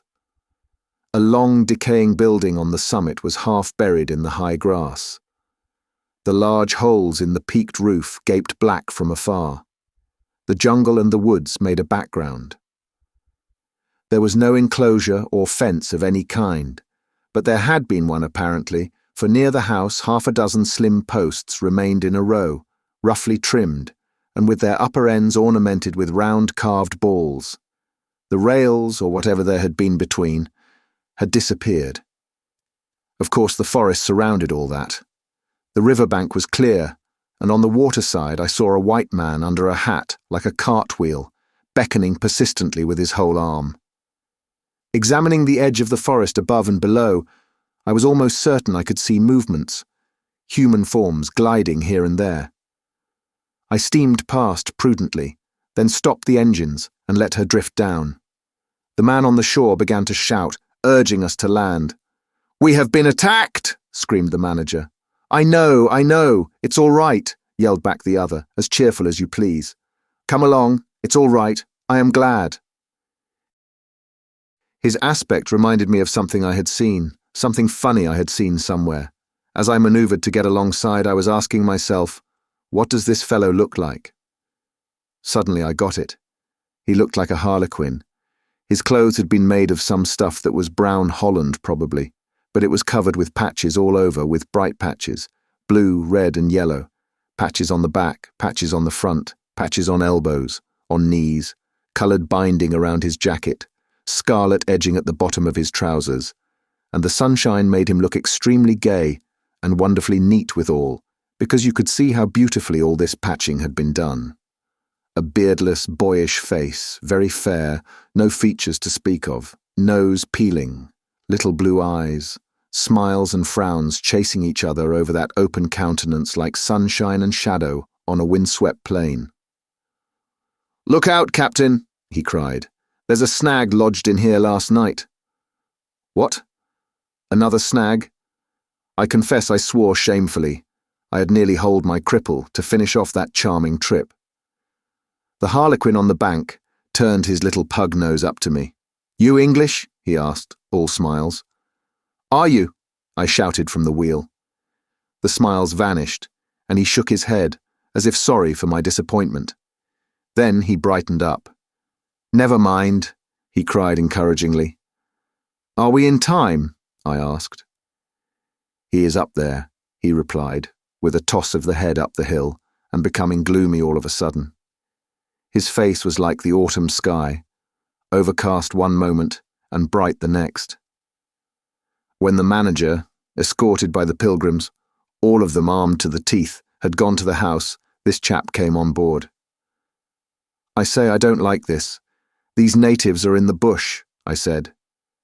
He assured me earnestly it was all right. "They are simple people," he added. "Well, I'm glad you came. It took me all my time to keep them off." "But you said it was all right," I cried. "Oh, they meant no harm," he said, and as I stared, he corrected himself, "Not exactly." Then vivaciously, "My faith, your pilot house wants a clean-up." In the next breath, he advised me to keep enough steam on the boiler to blow the whistle in case of any trouble. "One good screech will do more for you than all your rifles. They are simple people," he repeated. He rattled away at such a rate he quite overwhelmed me. He seemed to be trying to make up for lots of silence and actually hinted, laughing, that such was the case. "Don't you talk with Mr. Kurtz?" I said. "You don't talk with that man. You listen to him," he exclaimed with severe exultation. "But now—" He waved his arm, and in the twinkling of an eye was in the uttermost depths of despondency. In a moment he came up again with a jump, possessed himself of both my hands, shook them continuously while he gabbled, "Brother sailor, honour, pleasure, delight, introduce myself, Russian, son of an arch-priest, government of Tambov. What? Tobacco, English tobacco, the excellent English tobacco. Now that's brotherly. Smoke? Where's a sailor that does not smoke?" The pipe soothed him, and gradually I made out he had run away from school, had gone to sea in a Russian ship, ran away again, served some time in English ships, was now reconciled with the archpriest. He made a point of that. But when one is young, one must see things, gather experience, ideas, enlarge the mind. "Here," I interrupted, "you can never tell. Here I met Mr. Kurtz," he said, youthfully solemn and reproachful. I held my tongue after that. It appears he had persuaded a Dutch trading house on the coast to fit him out with stores and goods, and had started for the interior with a light heart and no more idea of what would happen to him than a baby. He had been wandering about that river for nearly 2 years alone, cut off from everybody and everything. "I'm not so young as I look. I am 25, he said. "At first, old Van Scheuten would tell me to go to the devil," he narrated with keen enjoyment. But I stuck to him and talked, till at last he got afraid I would talk the hind leg off his favourite dog. So he gave me some cheap things and a few guns, and told me he hoped he would never see my face again. Good old Dutchman, Van Scheuten. I've sent him one small lot of ivory a year ago, so that he can't call me a little thief when I get back. I hope he got it. And for the rest, I don't care. I had some wood stacked for you. That was my old house. Did you see? I gave him Towson's book. He made as though he would kiss me, but restrained himself. The only book I had left, and I thought I had lost it, he said, looking at it ecstatically. So many accidents happen to a man going about alone, you know. Canoes get upset sometimes, and sometimes you've got to clear out so quick when the people get angry. He thumbed the pages. You made notes in Russian? I asked. He nodded. I thought they were written in cipher, I said. He laughed, then became serious. I had lots of trouble to keep these people off, he said. Did they want to kill you? I asked. Oh no, he cried and checked himself. Why did they attack us? I pursued. He hesitated, then said shamefacedly, They don't want him to go. Don't they? I said curiously. He nodded a nod full of mystery and wisdom. I tell you, he cried, this man has enlarged my mind. He opened his arms wide, staring at me with his little blue eyes that were perfectly round. Chapter 3. I looked at him, lost in astonishment. There he was before me, in motley, as though he had absconded from a troupe of mimes, enthusiastic, fabulous. His very existence was improbable, inexplicable, and altogether bewildering. He was an insoluble problem. It was inconceivable how he had existed, how he had succeeded in getting so far, how he had managed to remain, why he did not instantly disappear. I went a little farther, he said, then still a little farther, till I had gone so far that I don't know how I'll ever get back. Never mind. Plenty time. I can manage. You take Kurtz away, quick, quick, I tell you. The glamour of youth enveloped his party-coloured rags, his destitution, his loneliness, the essential desolation of his futile wanderings. For months, for years, his life hadn't been worth a day's purchase, and there he was gallantly, thoughtlessly alive, to all appearances indestructible solely by the virtue of his few years and of his unreflecting audacity. I was seduced into something like admiration, like envy. Glamour urged him on. Glamour kept him unscathed. He surely wanted nothing from the wilderness but space to breathe in and to push on through. His need was to exist, and to move onwards at the greatest possible risk, and with a maximum of privation. If the absolutely pure, uncalculating, unpractical spirit of adventure had ever ruled a human being, it ruled this bepatched youth. I almost envied him the possession of this modest and clear flame. It seemed to have consumed all thought of self so completely that even while he was talking to you, you forgot that it was he, the man before your eyes, who had gone through these things. I did not envy him his devotion to Kurtz, though.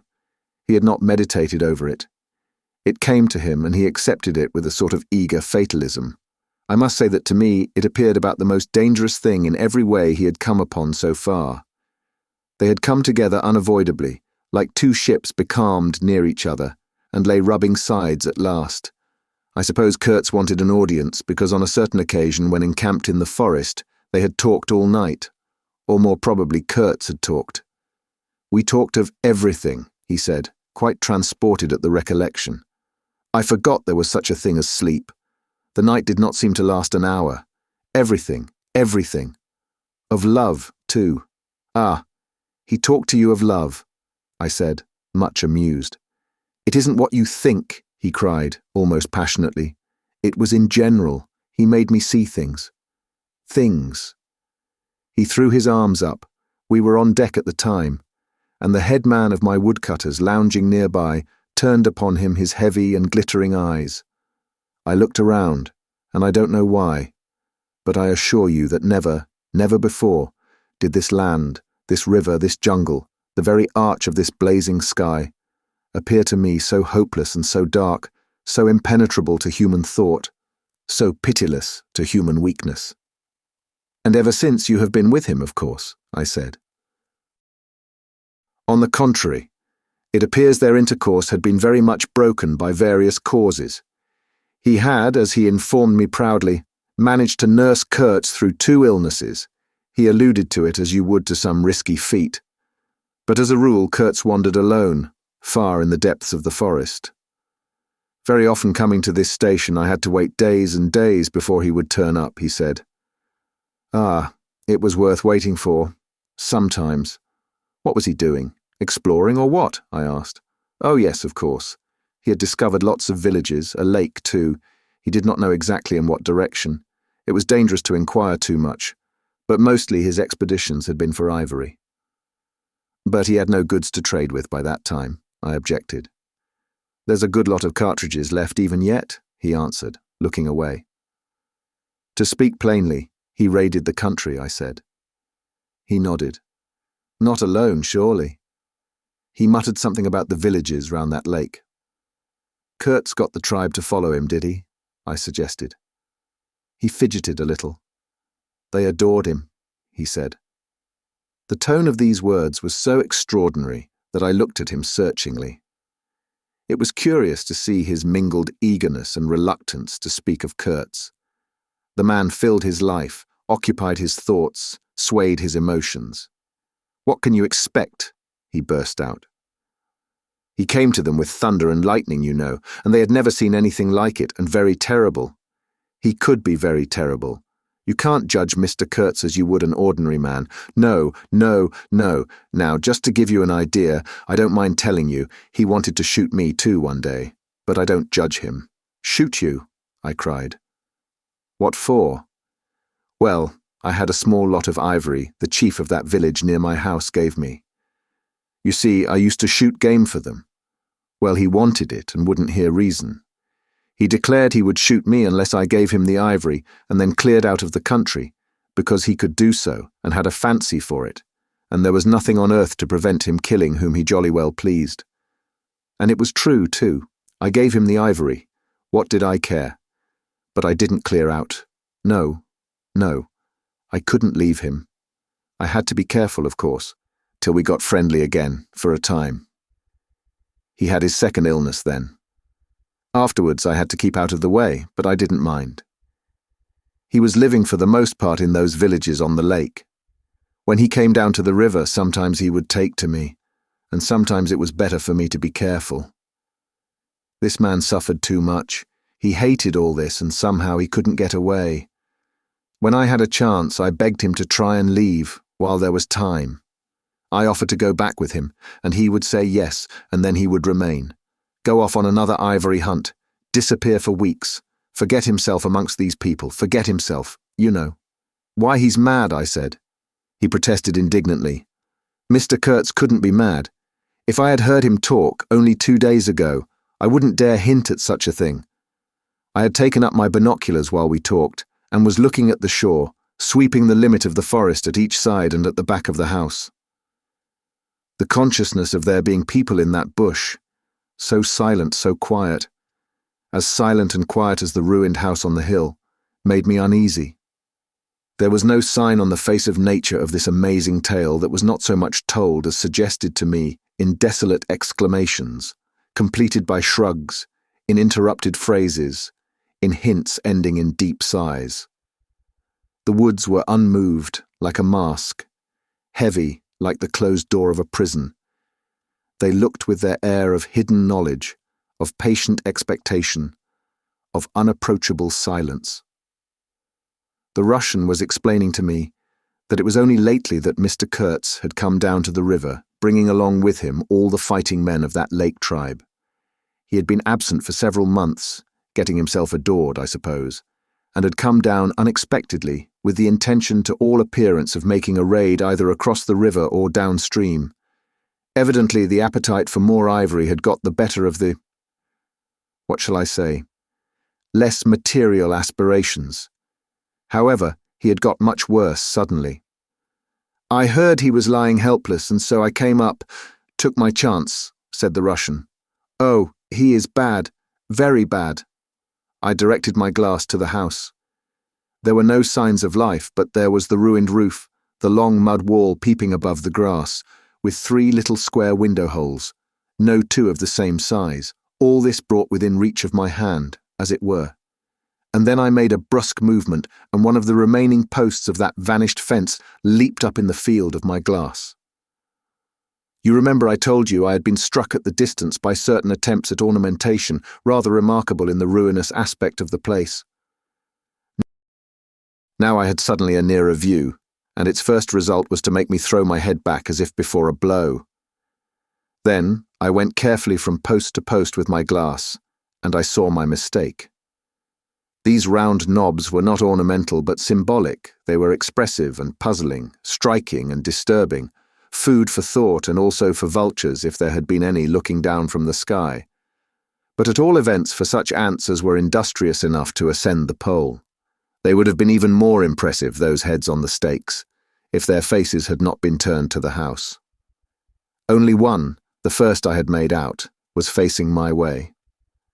I was not so shocked as you may think. The start back I had given was really nothing but a movement of surprise. I'd expected to see a knob of wood there, you know. I returned deliberately to the first I had seen, and there it was. Black, dried, sunken, with closed eyelids, a head that seemed to sleep at the top of that pole, and with the shrunken, dry lips showing a narrow white line of the teeth, was smiling too.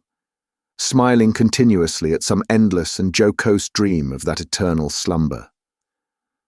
I am not disclosing any trade secrets. In fact, the manager said afterwards that Mr. Kurtz's methods had ruined the district. I have no opinion on that point, but I want you clearly to understand that there was nothing exactly profitable in these heads being there. They only showed that Mr. Kurtz lacked restraint in the gratification of his various lusts, that there was something wanting in him, some small matter which, when the pressing need arose, could not be found under his magnificent eloquence. Whether he knew of this deficiency himself, I can't say. I think the knowledge came to him at last, only at the very last. But the wilderness had found him out early, and had taken on him a terrible vengeance for the fantastic invasion. I think it had whispered to him things about himself which he did not know, things of which he had no conception till he took counsel with this great solitude, and the whisper had proved irresistibly fascinating. It echoed loudly within him because he was hollow at the core. I put down the glass, and the head that had appeared near enough to be spoken to seemed at once to have leapt away from me into inaccessible distance. The admirer of Mr. Kurtz was a bit crestfallen. In a hurried, indistinct voice, he began to assure me he had not dared to take these, say, symbols, down. He was not afraid of the natives. They would not stir till Mr. Kurtz gave the word. His ascendancy was extraordinary. The camps of these people surrounded the place, and the chiefs came every day to see him. They would crawl. "I don't want to know anything of the ceremonies used when approaching Mr. Kurtz," I shouted. Curious, this feeling that came over me that such details would be more intolerable than those heads drying on the stakes under Mr. Kurtz's windows. After all, that was only a savage sight, while I seemed at one bound to have been transported into some lightless region of subtle horrors, where pure, uncomplicated savagery was a positive relief, being something that had a right to exist, obviously, in the sunshine. The young man looked at me with surprise. I suppose it did not occur to him that Mr. Kurtz was no idol of mine. He forgot I hadn't heard any of these splendid monologues on, what was it? On love, justice, conduct of life, or what not. If it had come to crawling before Mr. Kurtz, he crawled as much as the veriest savage of them all. I had no idea of the conditions, he said. These heads were the heads of rebels. I shocked him excessively by laughing. Rebels? What would be the next definition I was to hear? There had been enemies, criminals, workers, and these were rebels. Those rebellious heads looked very subdued to me on their sticks. "You don't know how such a life tries a man like Kurtz," cried Kurtz's last disciple. "Well, and you?" I said. I am a simple man. I have no great thoughts. I want nothing from anybody. How can you compare me to—" His feelings were too much for speech, and suddenly he broke down. "I don't understand," he groaned. "I've been doing my best to keep him alive. And that's enough. I had no hand in all this. I have no abilities. There hasn't been a drop of medicine or a mouthful of invalid food for months here. He was shamefully abandoned. A man like this with such ideas. Shamefully. Shamefully. I haven't slept for the last 10 nights. His voice lost itself in the calm of the evening. The long shadows of the forest had slipped downhill while we talked, had gone far beyond the ruined hovel, beyond the symbolic row of stakes. All this was in the gloom, while we down there were yet in the sunshine, and the stretch of the river abreast of the clearing glittered in a still and dazzling splendor, with a murky and overshadowed bend above and below. Not a living soul was seen on the shore. The bushes did not rustle. Suddenly round the corner of the house a group of men appeared, as though they had come up from the ground. They waded waist-deep in the grass, in a compact body, bearing an improvised stretcher in their midst. Instantly, in the emptiness of the landscape, a cry arose whose shrillness pierced the still air like a sharp arrow flying straight to the very heart of the land, and, as if by enchantment, streams of human beings, of naked human beings, with spears in their hands, with bows, with shields, with wild glances and savage movements, were poured into the clearing by the dark-faced and pensive forest. The bushes shook, the grass swayed for a time, and then everything stood still in attentive immobility. "Now, if he does not say the right thing to them, we are all done for," said the Russian at my elbow. The knot of men with the stretcher had stopped too, halfway to the steamer, as if petrified. I saw the man on the stretcher sit up, lank and with an uplifted arm, above the shoulders of the bearers.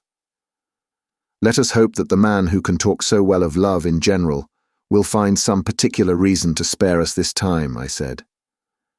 I resented bitterly the absurd danger of our situation, as if to be at the mercy of that atrocious phantom had been a dishonouring necessity. I could not hear a sound, but through my glasses I saw the thin arm extended commandingly, the lower jaw moving, the eyes of that apparition shining darkly far in its bony head that nodded with grotesque jerks. Kurtz. Kurtz.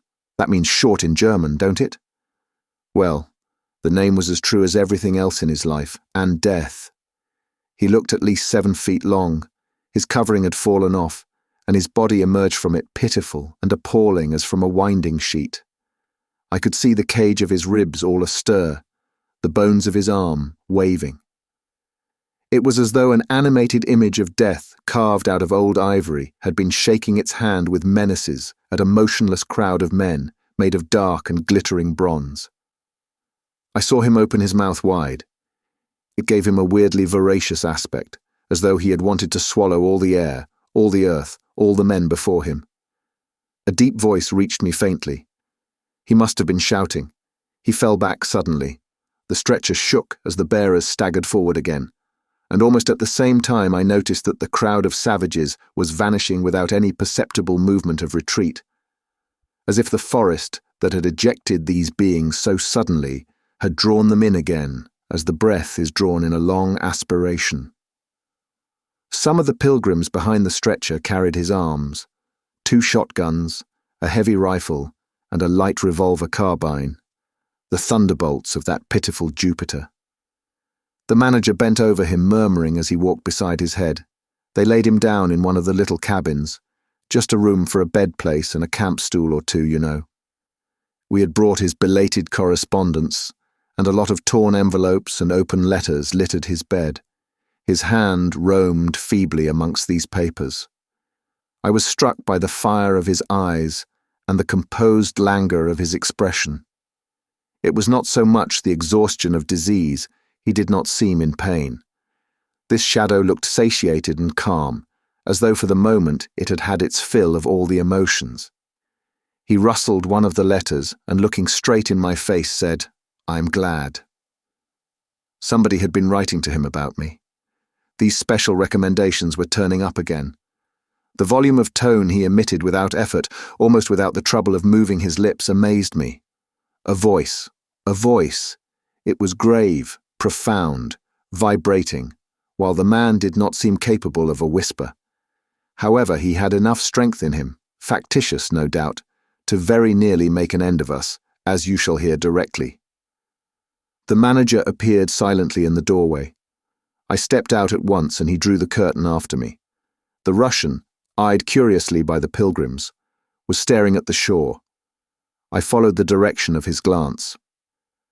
Dark, human shapes could be made out in the distance, flitting indistinctly against the gloomy border of the forest, and near the river 2 bronze figures, leaning on tall spears, stood in the sunlight under fantastic headdresses of spotted skins, warlike and still in statuesque repose. And from right to left along the lighted shore moved a wild and gorgeous apparition of a woman. She walked with measured steps, draped in striped and fringed cloths, treading the earth proudly, with a slight jingle and flash of barbarous ornaments. She carried her head high. Her hair was done in the shape of a helmet. She had brass leggings to the knee, brass wire gauntlets to the elbow, a crimson spot on her tawny cheek, innumerable necklaces of glass beads on her neck. Bizarre things, charms, gifts of witchmen, that hung about her, glittered and trembled at every step. She must have had the value of several elephant tusks upon her. She was savage and superb, wild-eyed and magnificent. There was something ominous and stately in her deliberate progress, and in the hush that had fallen suddenly upon the whole sorrowful land, the immense wilderness, the colossal body of the fecund and mysterious life, seemed to look at her, pensive, as though it had been looking at the image of its own tenebrous and passionate soul. She came abreast of the steamer, stood still, and faced us. Her long shadow fell to the water's edge. Her face had a tragic and fierce aspect of wild sorrow, and of dumb pain mingled with the fear of some struggling, half-shaped resolve. She stood looking at us without a stir, and like the wilderness itself, with an air of brooding over an inscrutable purpose. A whole minute passed, and then she made a step forward. There was a low jingle, a glint of yellow metal, a sway of fringed draperies, and she stopped as if her heart had failed her. The young fellow by my side growled. The pilgrims murmured at my back. She looked at us all as if her life had depended upon the unswerving steadiness of her glance.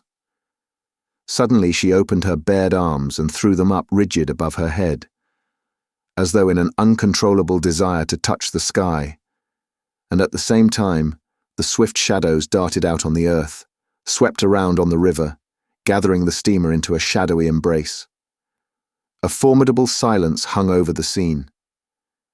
She turned away slowly, walked on, following the bank, and passed into the bushes to the left. Once only her eyes gleamed back at us in the dusk of the thickets before she disappeared. "If she had offered to come aboard, I really think I would have tried to shoot her," said the man of patches nervously. "I've been risking my life every day for the last fortnight to keep her out of the house. She got in one day and kicked up a row about those miserable rags I picked up in the storeroom to mend my clothes with. I wasn't decent.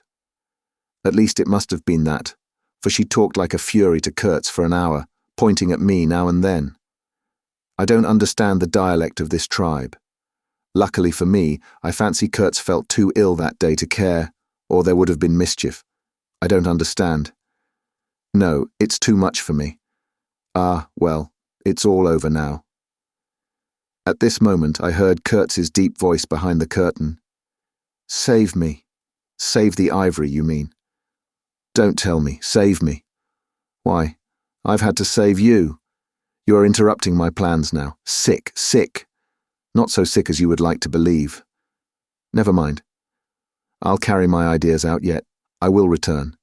I'll show you what can be done. You with your little peddling notions, you are interfering with me. I will return. The manager came out. He did me the honor to take me under the arm and lead me aside. He is very low, he said.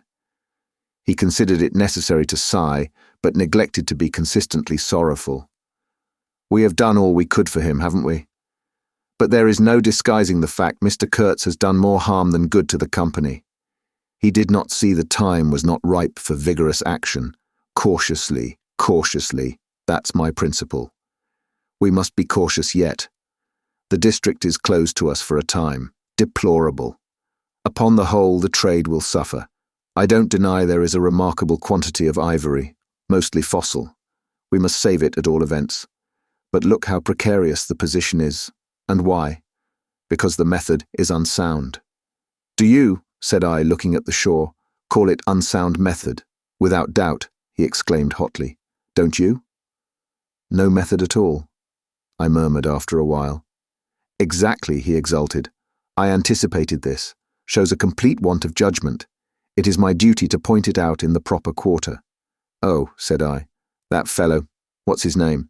The brickmaker, will make a readable report for you. He appeared confounded for a moment. It seemed to me I had never breathed an atmosphere so vile, and I turned mentally to Kurtz for relief, positively for relief. Nevertheless, I think Mr. Kurtz is a remarkable man, I said with emphasis. He started, dropped on me a heavy glance, said very quietly, he was, and turned his back on me. My hour of favour was over. I found myself lumped along with Kurtz as a partisan of methods for which the time was not ripe. I was unsound. Ah, but it was something to have at least a choice of nightmares. I had turned to the wilderness, really, not to Mr. Kurtz, who, I was ready to admit, was as good as buried. And for a moment it seemed to me as if I also were buried in a vast grave full of unspeakable secrets. I felt an intolerable weight oppressing my breast, the smell of the damp earth, the unseen presence of victorious corruption, the darkness of an impenetrable night. The Russian tapped me on the shoulder. I heard him mumbling and stammering something about Brother Seaman couldn't conceal knowledge of matters that would affect Mr. Kurtz's reputation. I waited. For him, evidently, Mr. Kurtz was not in his grave. I suspect that for him, Mr. Kurtz was one of the immortals. Well, said I at last, speak out. As it happens, I am Mr. Kurtz's friend. In a way. He stated with a good deal of formality that had we not been of the same profession, he would have kept the matter to himself, without regard to consequences. He suspected there was an active ill will towards him on the part of these white men that— You are right, I said, remembering a certain conversation I had overheard. The manager thinks you ought to be hanged. He showed a concern at this intelligence which amused me at first.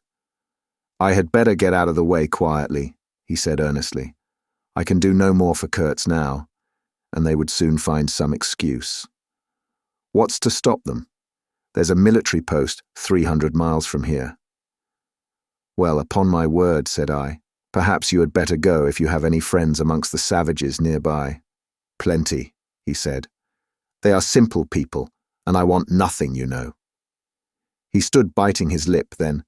I don't want any harm to happen to these whites here, but of course I was thinking of Mr. Kurtz's reputation. But you are a brother seaman and— All right, said I after a time. Mr. Kurtz's reputation is safe with me. I did not know how truly I spoke. He informed me, lowering his voice, that it was Kurtz who had ordered the attack to be made on the steamer. He hated sometimes the idea of being taken away, and then again. But I don't understand these matters. I am a simple man. He thought it would scare you away, that you would give it up thinking him dead. I could not stop him. Oh, I had an awful time of it this last month. Very well, I said. He is all right now. Yes, he muttered, not very convinced apparently. Thanks, said I. I shall keep my eyes open. But quiet, eh? He urged anxiously. It would be awful for his reputation if anybody here. I promised a complete discretion with great gravity. I have a canoe and 3 black fellows waiting not very far. I am off. Could you give me a few Martini Henry cartridges?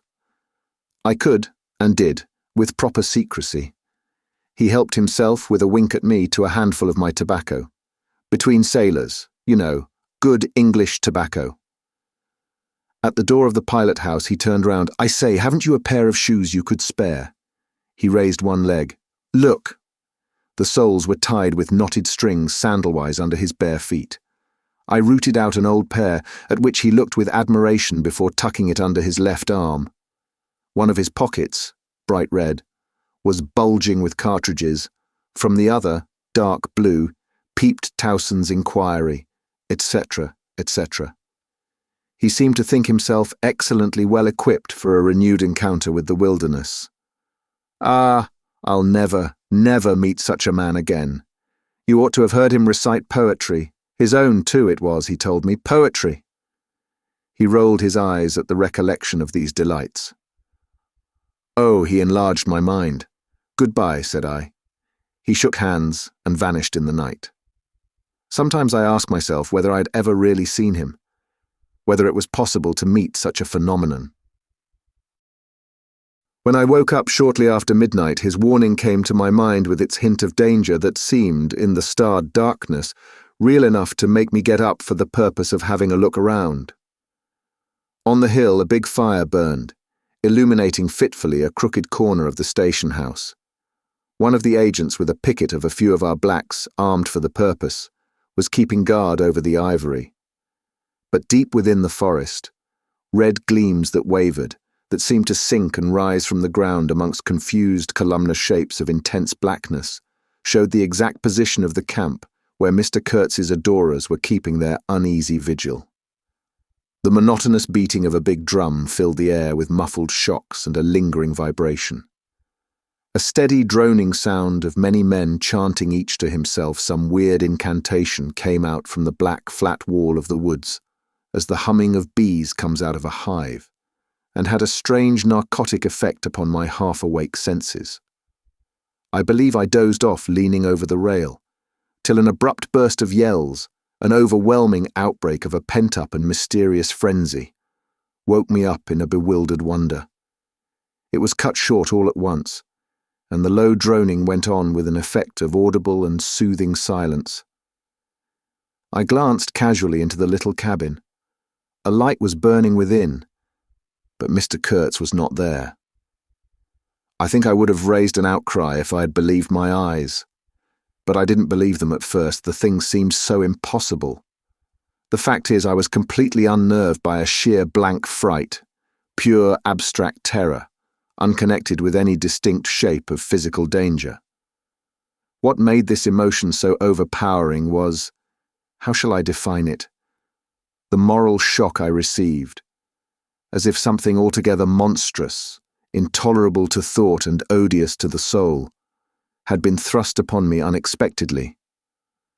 This lasted, of course, the merest fraction of a second, and then the usual sense of commonplace, deadly danger, the possibility of a sudden onslaught and massacre, or something of the kind, which I saw impending, was positively welcome and composing. It pacified me, in fact, so much that I did not raise an alarm.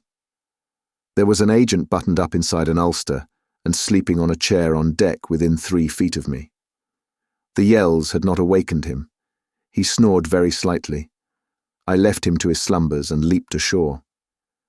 I did not betray Mr. Kurtz. It was ordered I should never betray him. It was written I should be loyal to the nightmare of my choice. I was anxious to deal with this shadow by myself alone. And to this day, I don't know why I was so jealous of sharing with anyone the peculiar blackness of that experience. As soon as I got on the bank, I saw a trail, a broad trail through the grass. I remember the exultation with which I said to myself, "He can't walk, he's crawling on all fours. I've got him." The grass was wet with dew. I strode rapidly with clenched fists. I fancy I had some vague notion of falling upon him and giving him a drubbing. I don't know. I had some imbecile thoughts.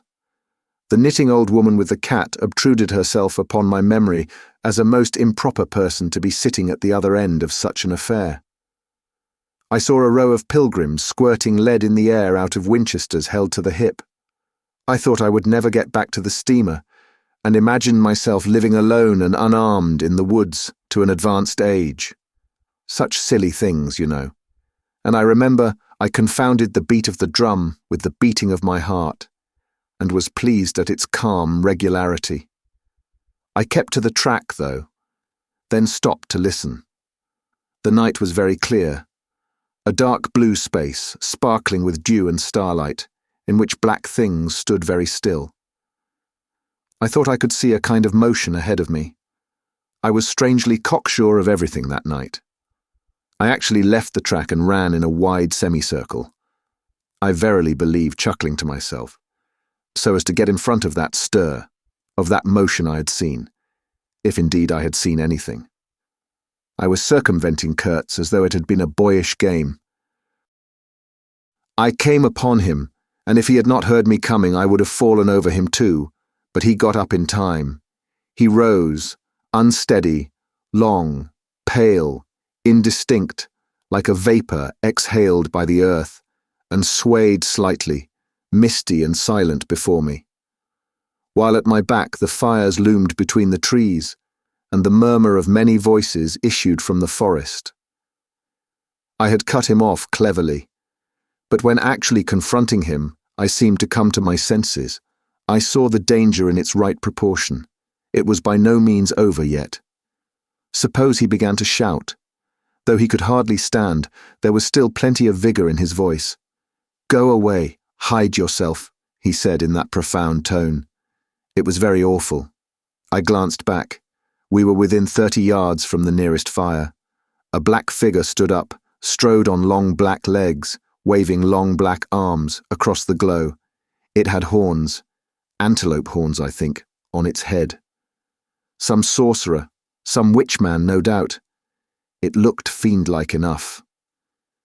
"Do you know what you are doing?" I whispered. "Perfectly," he answered, raising his voice for that single word. It sounded to me far off and yet loud, like a hail through a speaking trumpet. If he makes a row, we are lost, I thought to myself.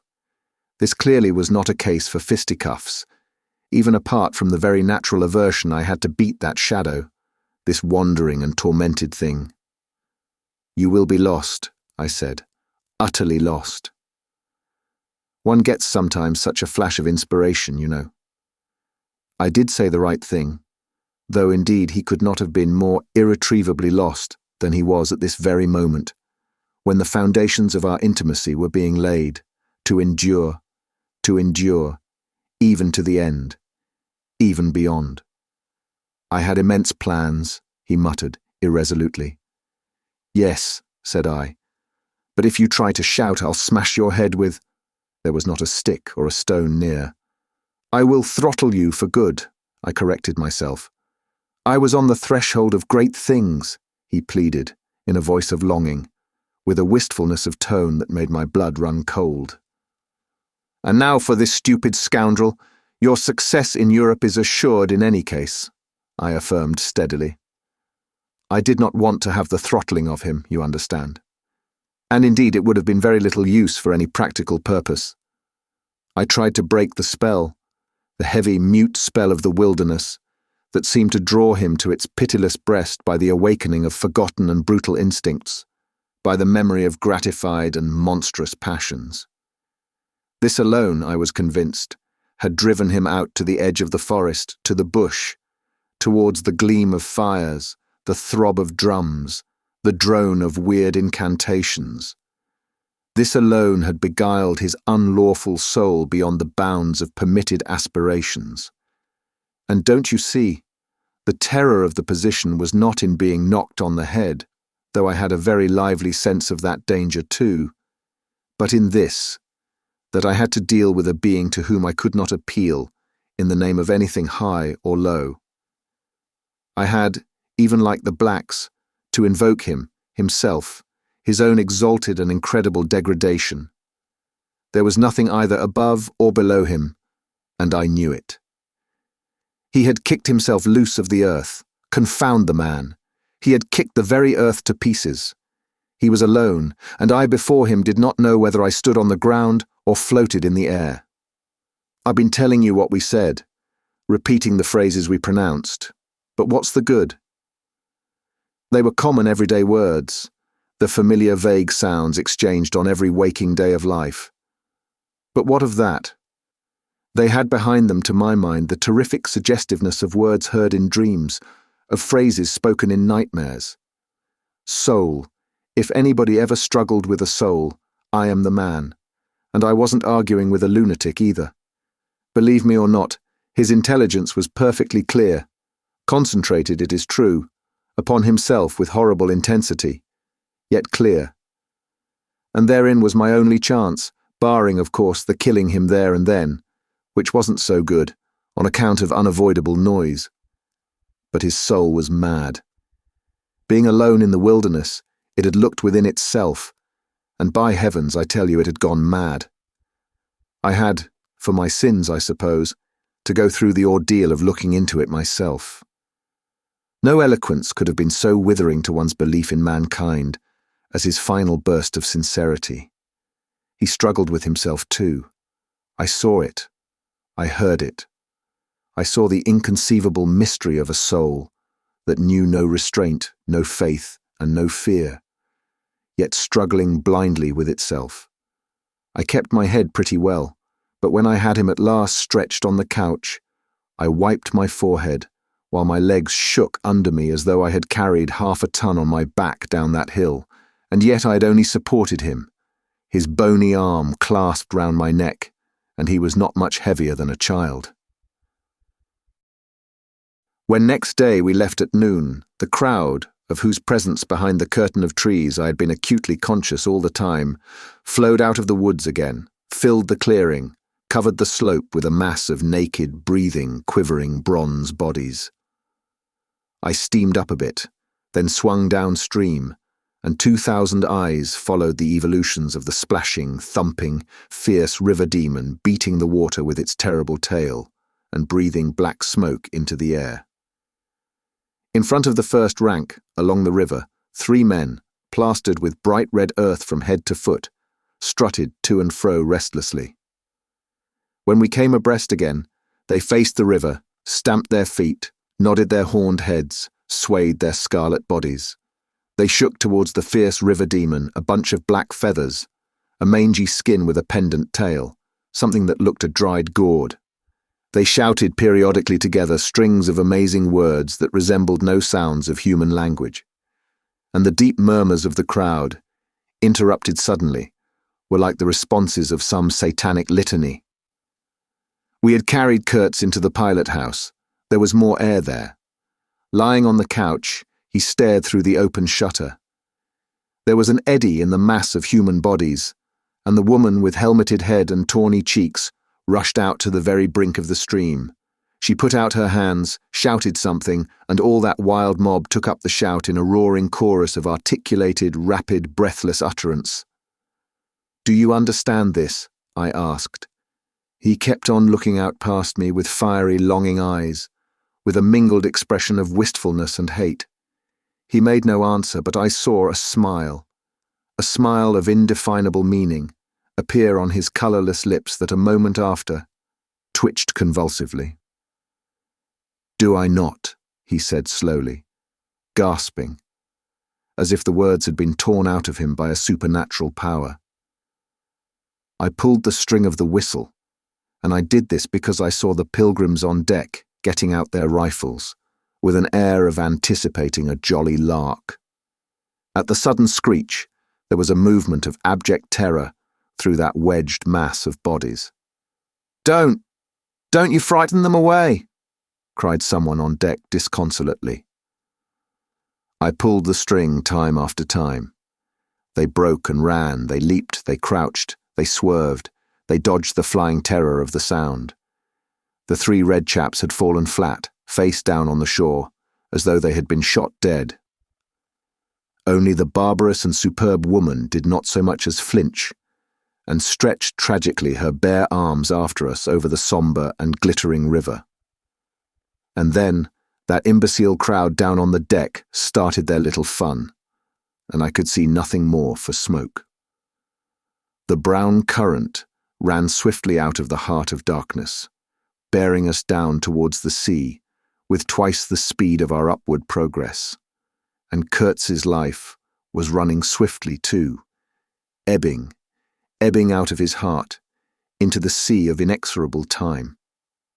The manager was very placid. He had no vital anxieties now. He took us both in with a comprehensive and satisfied glance. The affair had come off as well as could be wished. I saw the time approaching when I would be left alone of the party of unsound method. The pilgrims looked upon me with disfavour. I was, so to speak, numbered with the dead. It is strange how I accepted this unforeseen partnership, this choice of nightmares forced upon me in the tenebrous land invaded by these mean and greedy phantoms. Kurtz discoursed. A voice. It rang deep to the very last. It survived his strength to hide in the magnificent folds of eloquence the barren darkness of his heart. Oh, he struggled. The wastes of his weary brain were haunted by shadowy images now. Images of wealth and fame revolving obsequiously round his unextinguishable gift of noble and lofty expression. My intended, my station, my career, my ideas. These were the subjects for the occasional utterances of elevated sentiments. The shade of the original Kurtz frequented the bedside of the hollow sham, whose fate it was to be buried presently in the mould of primeval earth. But both the diabolic love and the unearthly hate of the mysteries it had penetrated fought for the possession of that soul satiated with primitive emotions, avid of lying fame, of sham distinction, of all the appearances of success and power. Sometimes he was contemptibly childish. He desired to have kings meet him at railway stations, on his return from some ghastly nowhere, where he intended to accomplish great things. You show them you have in you something that is really profitable, and then there will be no limit to the recognition of your ability, he would say. Of course, you must take care of the motives, right motives, always. The long reaches that were like one and the same reach, monotonous bends that were exactly alike, slipped past the steamer with their multitude of secular trees looking patiently after this grimy fragment of another world, the forerunner of change, of conquest, of trade, of massacres, of blessings. I looked ahead, piloting.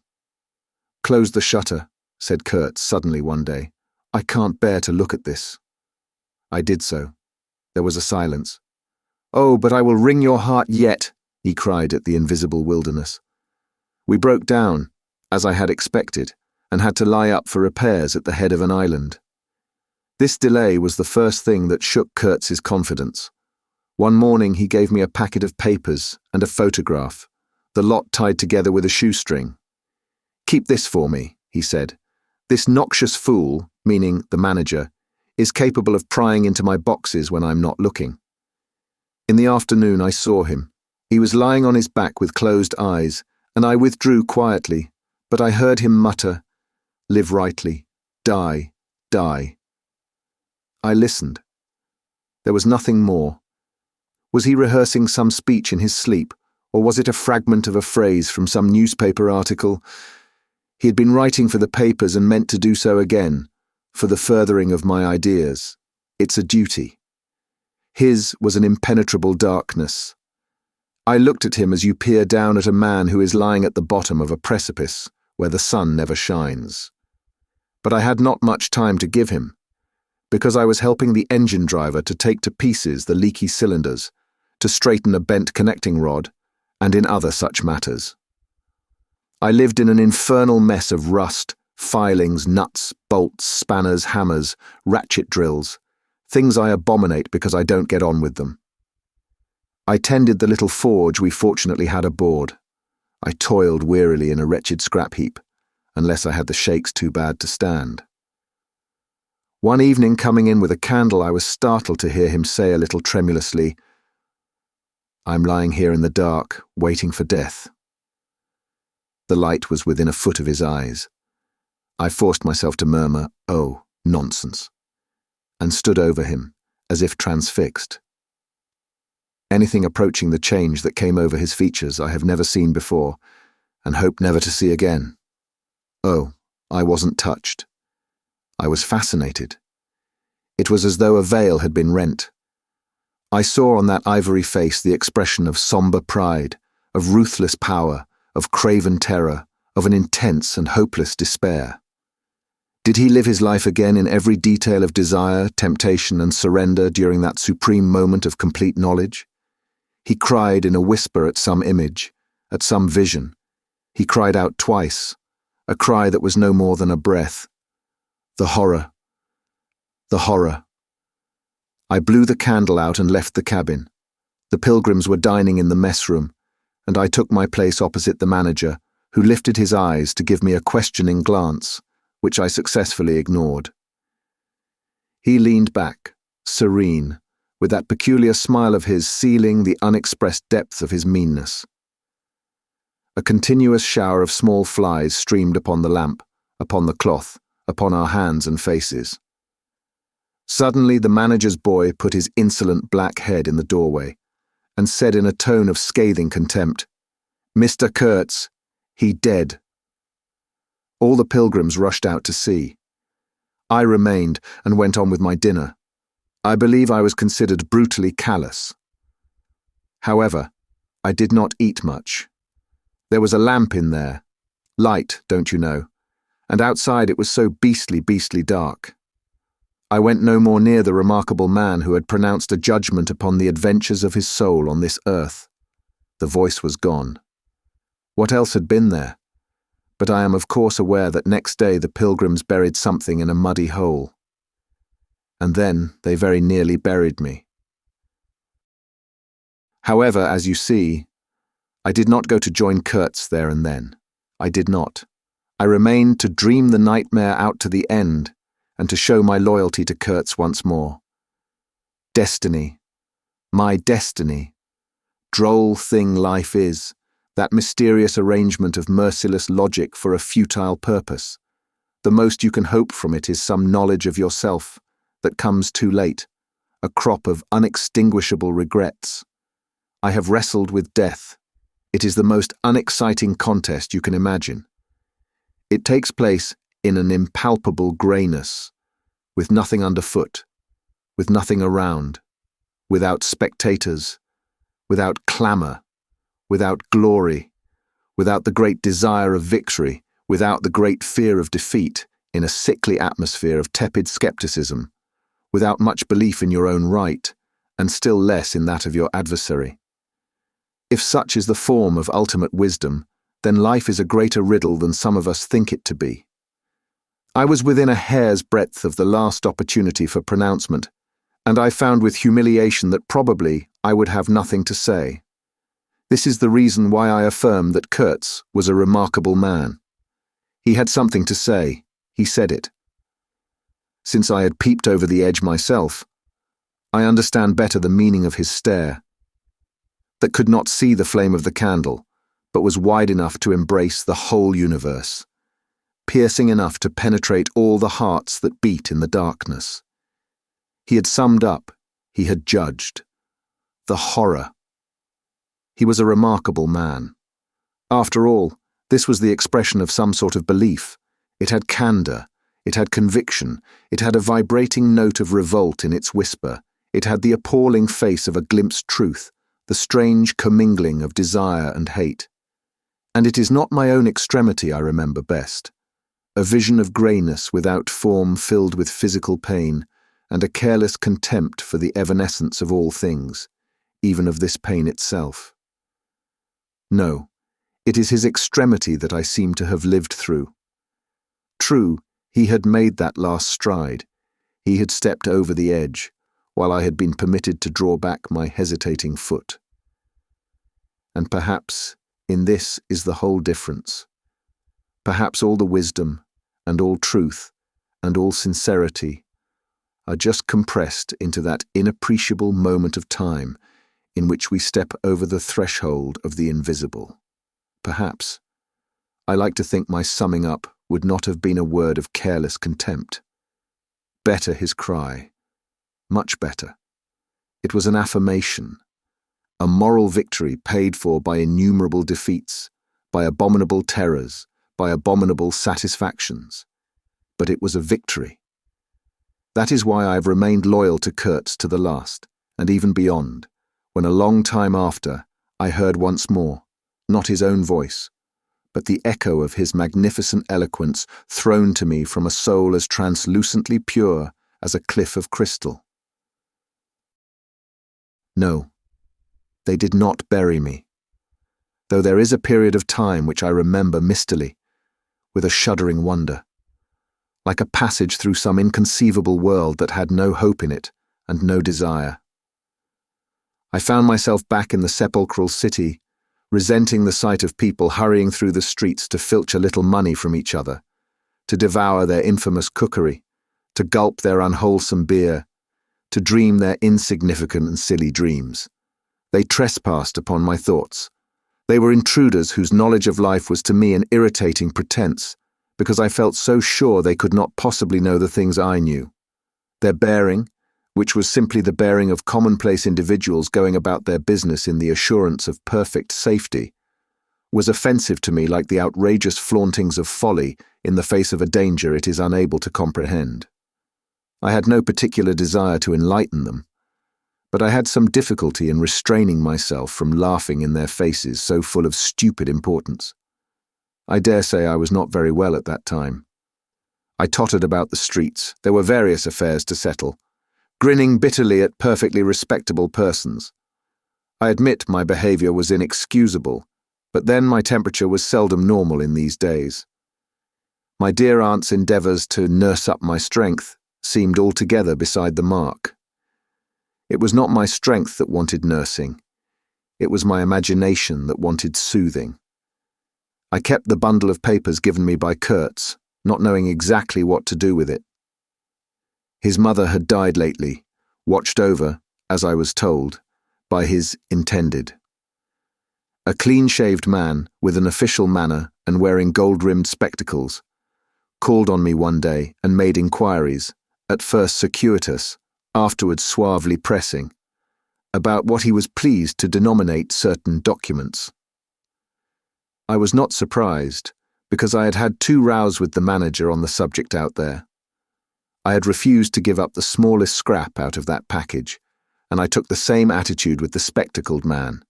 He became darkly menacing at last, and with much heat argued that the company had the right to every bit of information about its territories.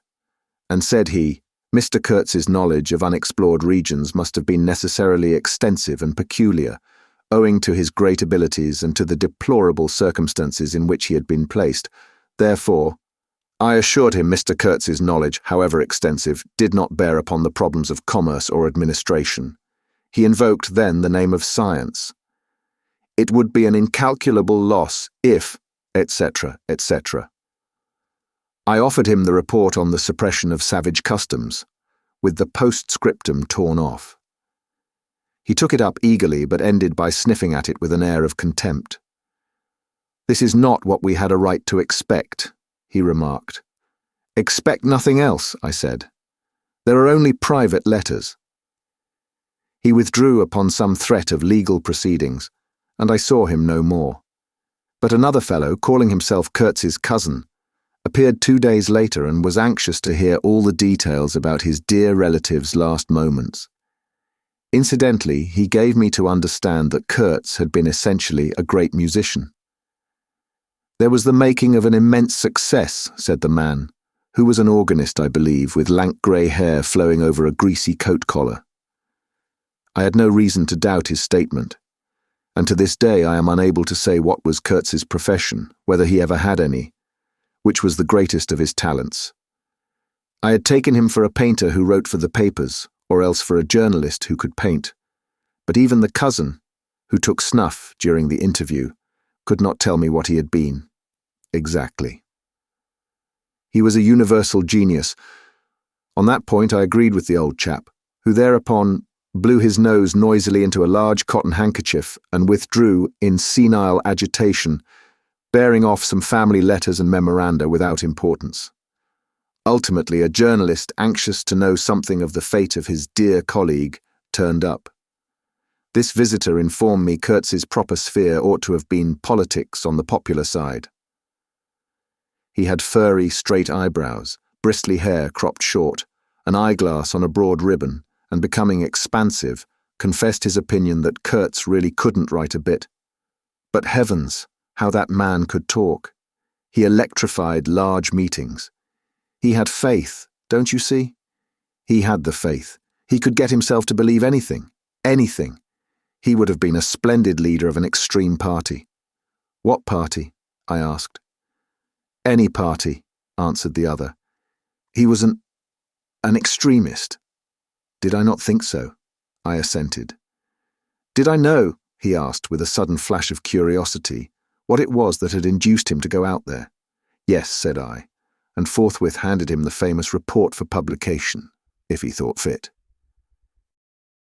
He glanced through it hurriedly, mumbling all the time, judged it would do, and took himself off with this plunder. Thus I was left at last with a slim packet of letters and the girl's portrait. She struck me as beautiful. I mean, she had a beautiful expression.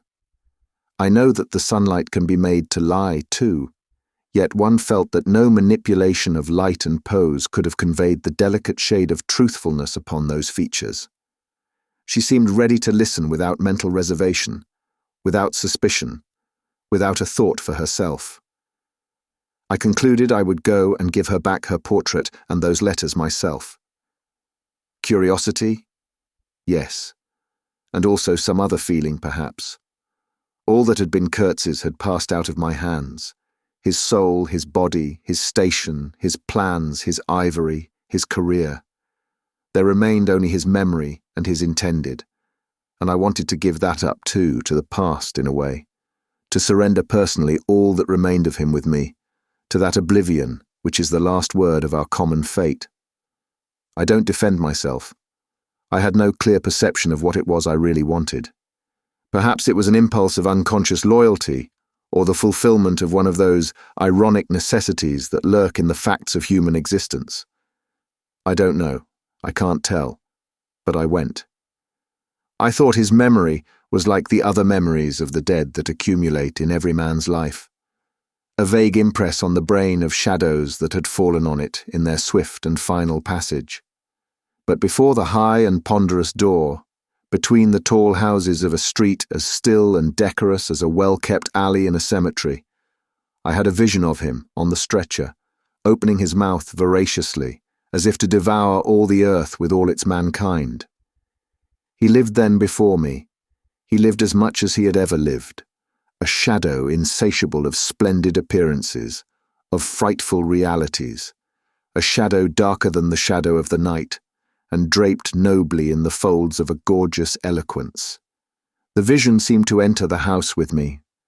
The stretcher, the phantom bearers, the wild crowd of obedient worshippers, the gloom of the forests, the glitter of the reach between the murky bends, the beat of the drum, regular and muffled like the beating of a heart, the heart of a conquering darkness.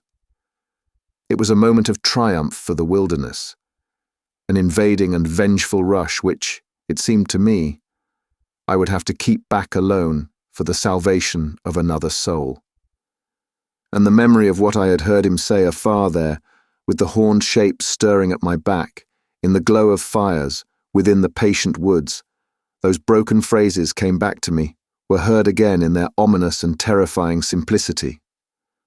I remembered his abject pleading, his abject threats, the colossal scale of his vile desires, the meanness, the torment, the tempestuous anguish of his soul. And later on I seemed to see his collected, languid manner, when he said one day, "This lot of ivory now is really mine. The company did not pay for it.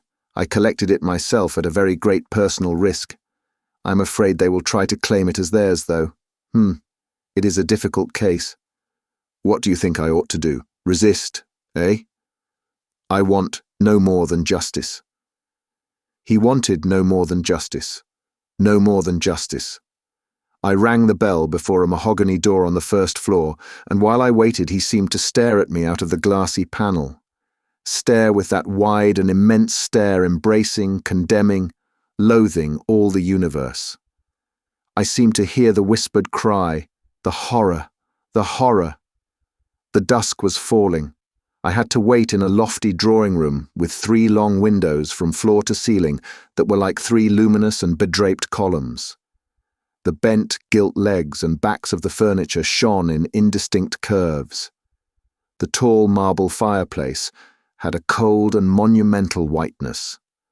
A grand piano stood massively in a corner, with dark gleams on the flat surfaces like a sombre and polished sarcophagus. A high door opened, closed. I rose. She came forward, all in black with a pale head, floating towards me in the dusk. She was in mourning. It was more than a year since his death, more than a year since the news came. She seemed as though she would remember and mourn forever. She took both my hands in hers and murmured, "I had heard you were coming." I noticed she was not very young, not girlish. She had a mature capacity for fidelity, for belief, for suffering. The room seemed to have grown darker, as if all the sad light of the cloudy evening had taken refuge on her forehead. This fair hair, this pale visage, this pure brow, seemed surrounded by an ashy halo from which the dark eyes looked out at me. Their glance was guileless, profound, confident, and trustful. She carried her sorrowful head as though she were proud of that sorrow, as though she would say, I alone know how to mourn for him as he deserves."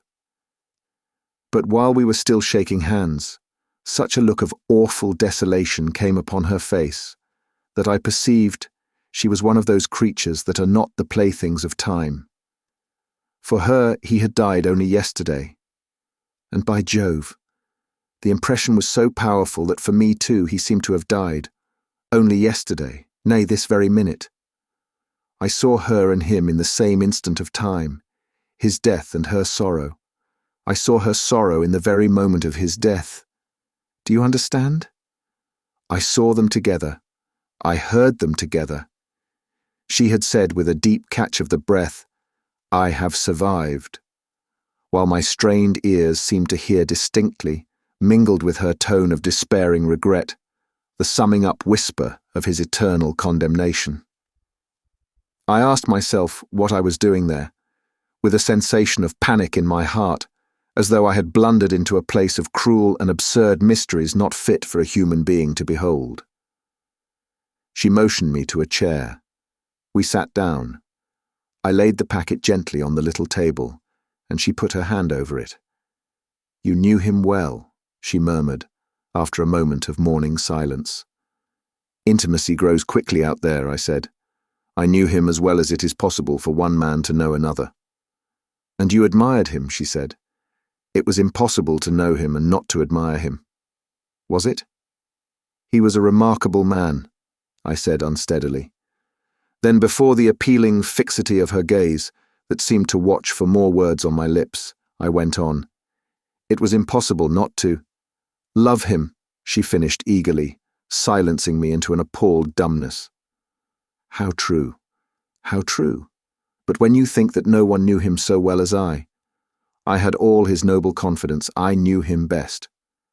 "You knew him best," I repeated, and perhaps she did. But with every word spoken, the room was growing darker, and only her forehead, smooth and white, remained illumined by the inextinguishable light of belief and love. "You were his friend," she went on. "His friend," she repeated, a little louder. "You must have been, if he had given you this and sent you to me.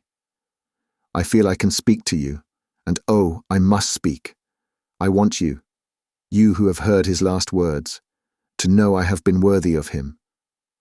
It is not pride. Yes, I am proud to know I understood him better than anyone on earth. He told me so himself. And since his mother died, I have had no one to... I listened. The darkness deepened. I was not even sure whether he had given me the right bundle. I rather suspect he wanted me to take care of another batch of his papers, which, after his death, I saw the manager examining under the lamp.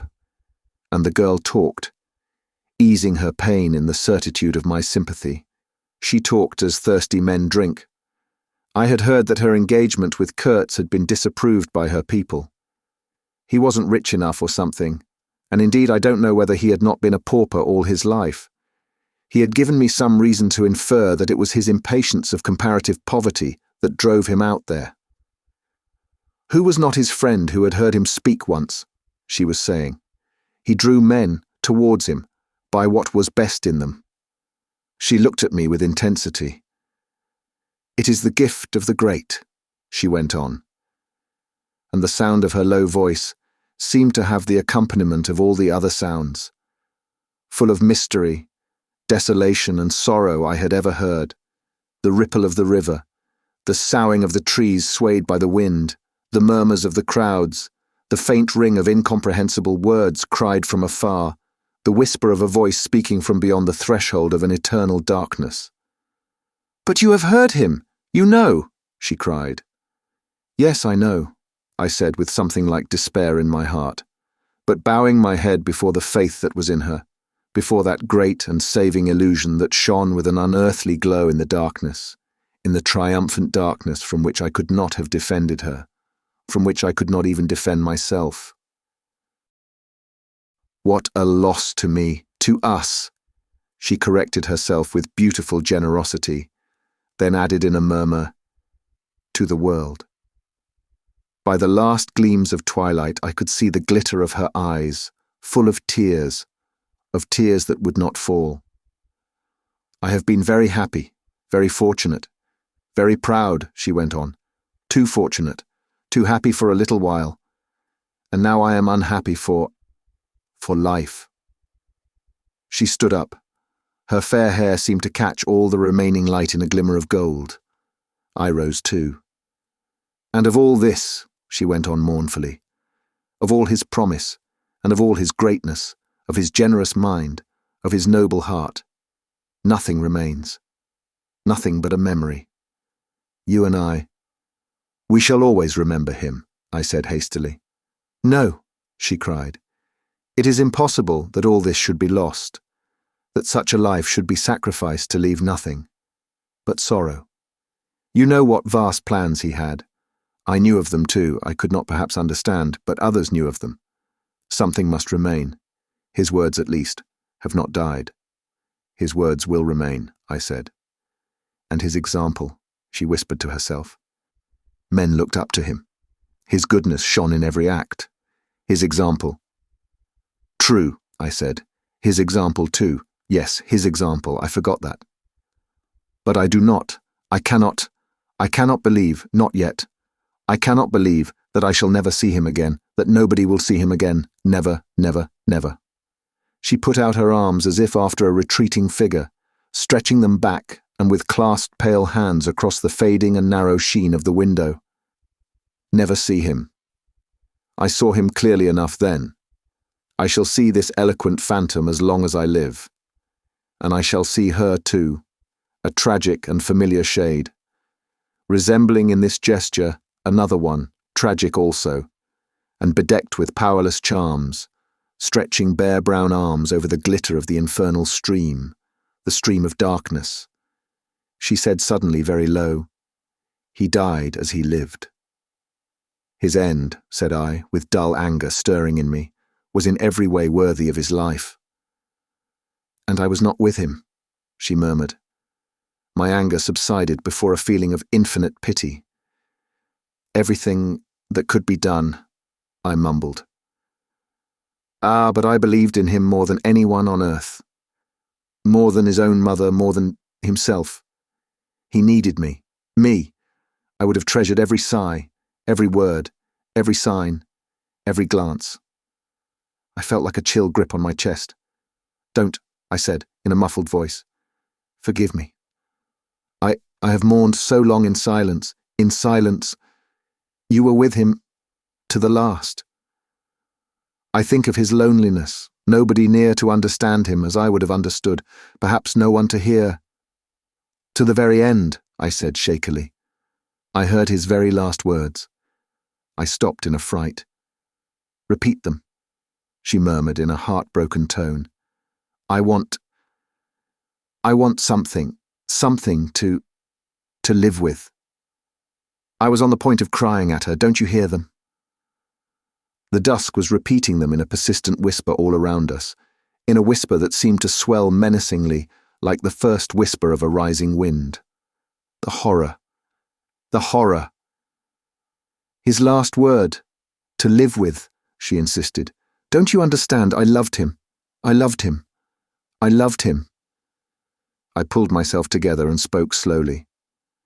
The last word he pronounced was, your name. I heard a light sigh, and then my heart stood still, stopped dead short by an exulting and terrible cry, by the cry of inconceivable triumph and of unspeakable pain. I knew it. I was sure. She knew. She was sure. I heard her weeping. She had hidden her face in her hands. It seemed to me that the house would collapse before I could escape, that the heavens would fall upon my head. But nothing happened. The heavens do not fall for such a trifle. Would they have fallen, I wonder, if I had rendered Kurtz that justice which was his due? Hadn't he said he wanted only justice? But I couldn't. I could not tell her. It would have been too dark altogether. Marlow ceased and sat apart, indistinct and silent, in the pose of a meditating Buddha. Nobody moved for a time. We have lost the first of the ebb, said the director suddenly. I raised my head. The offing was barred by a black bank of clouds, and the tranquil waterway leading to the uttermost ends of the earth flowed sombre under an overcast sky, seemed to lead into the heart of an immense darkness. Thank you for listening. If you like our recordings, consider liking this video and subscribing to our channel so you don't miss any more audiobooks.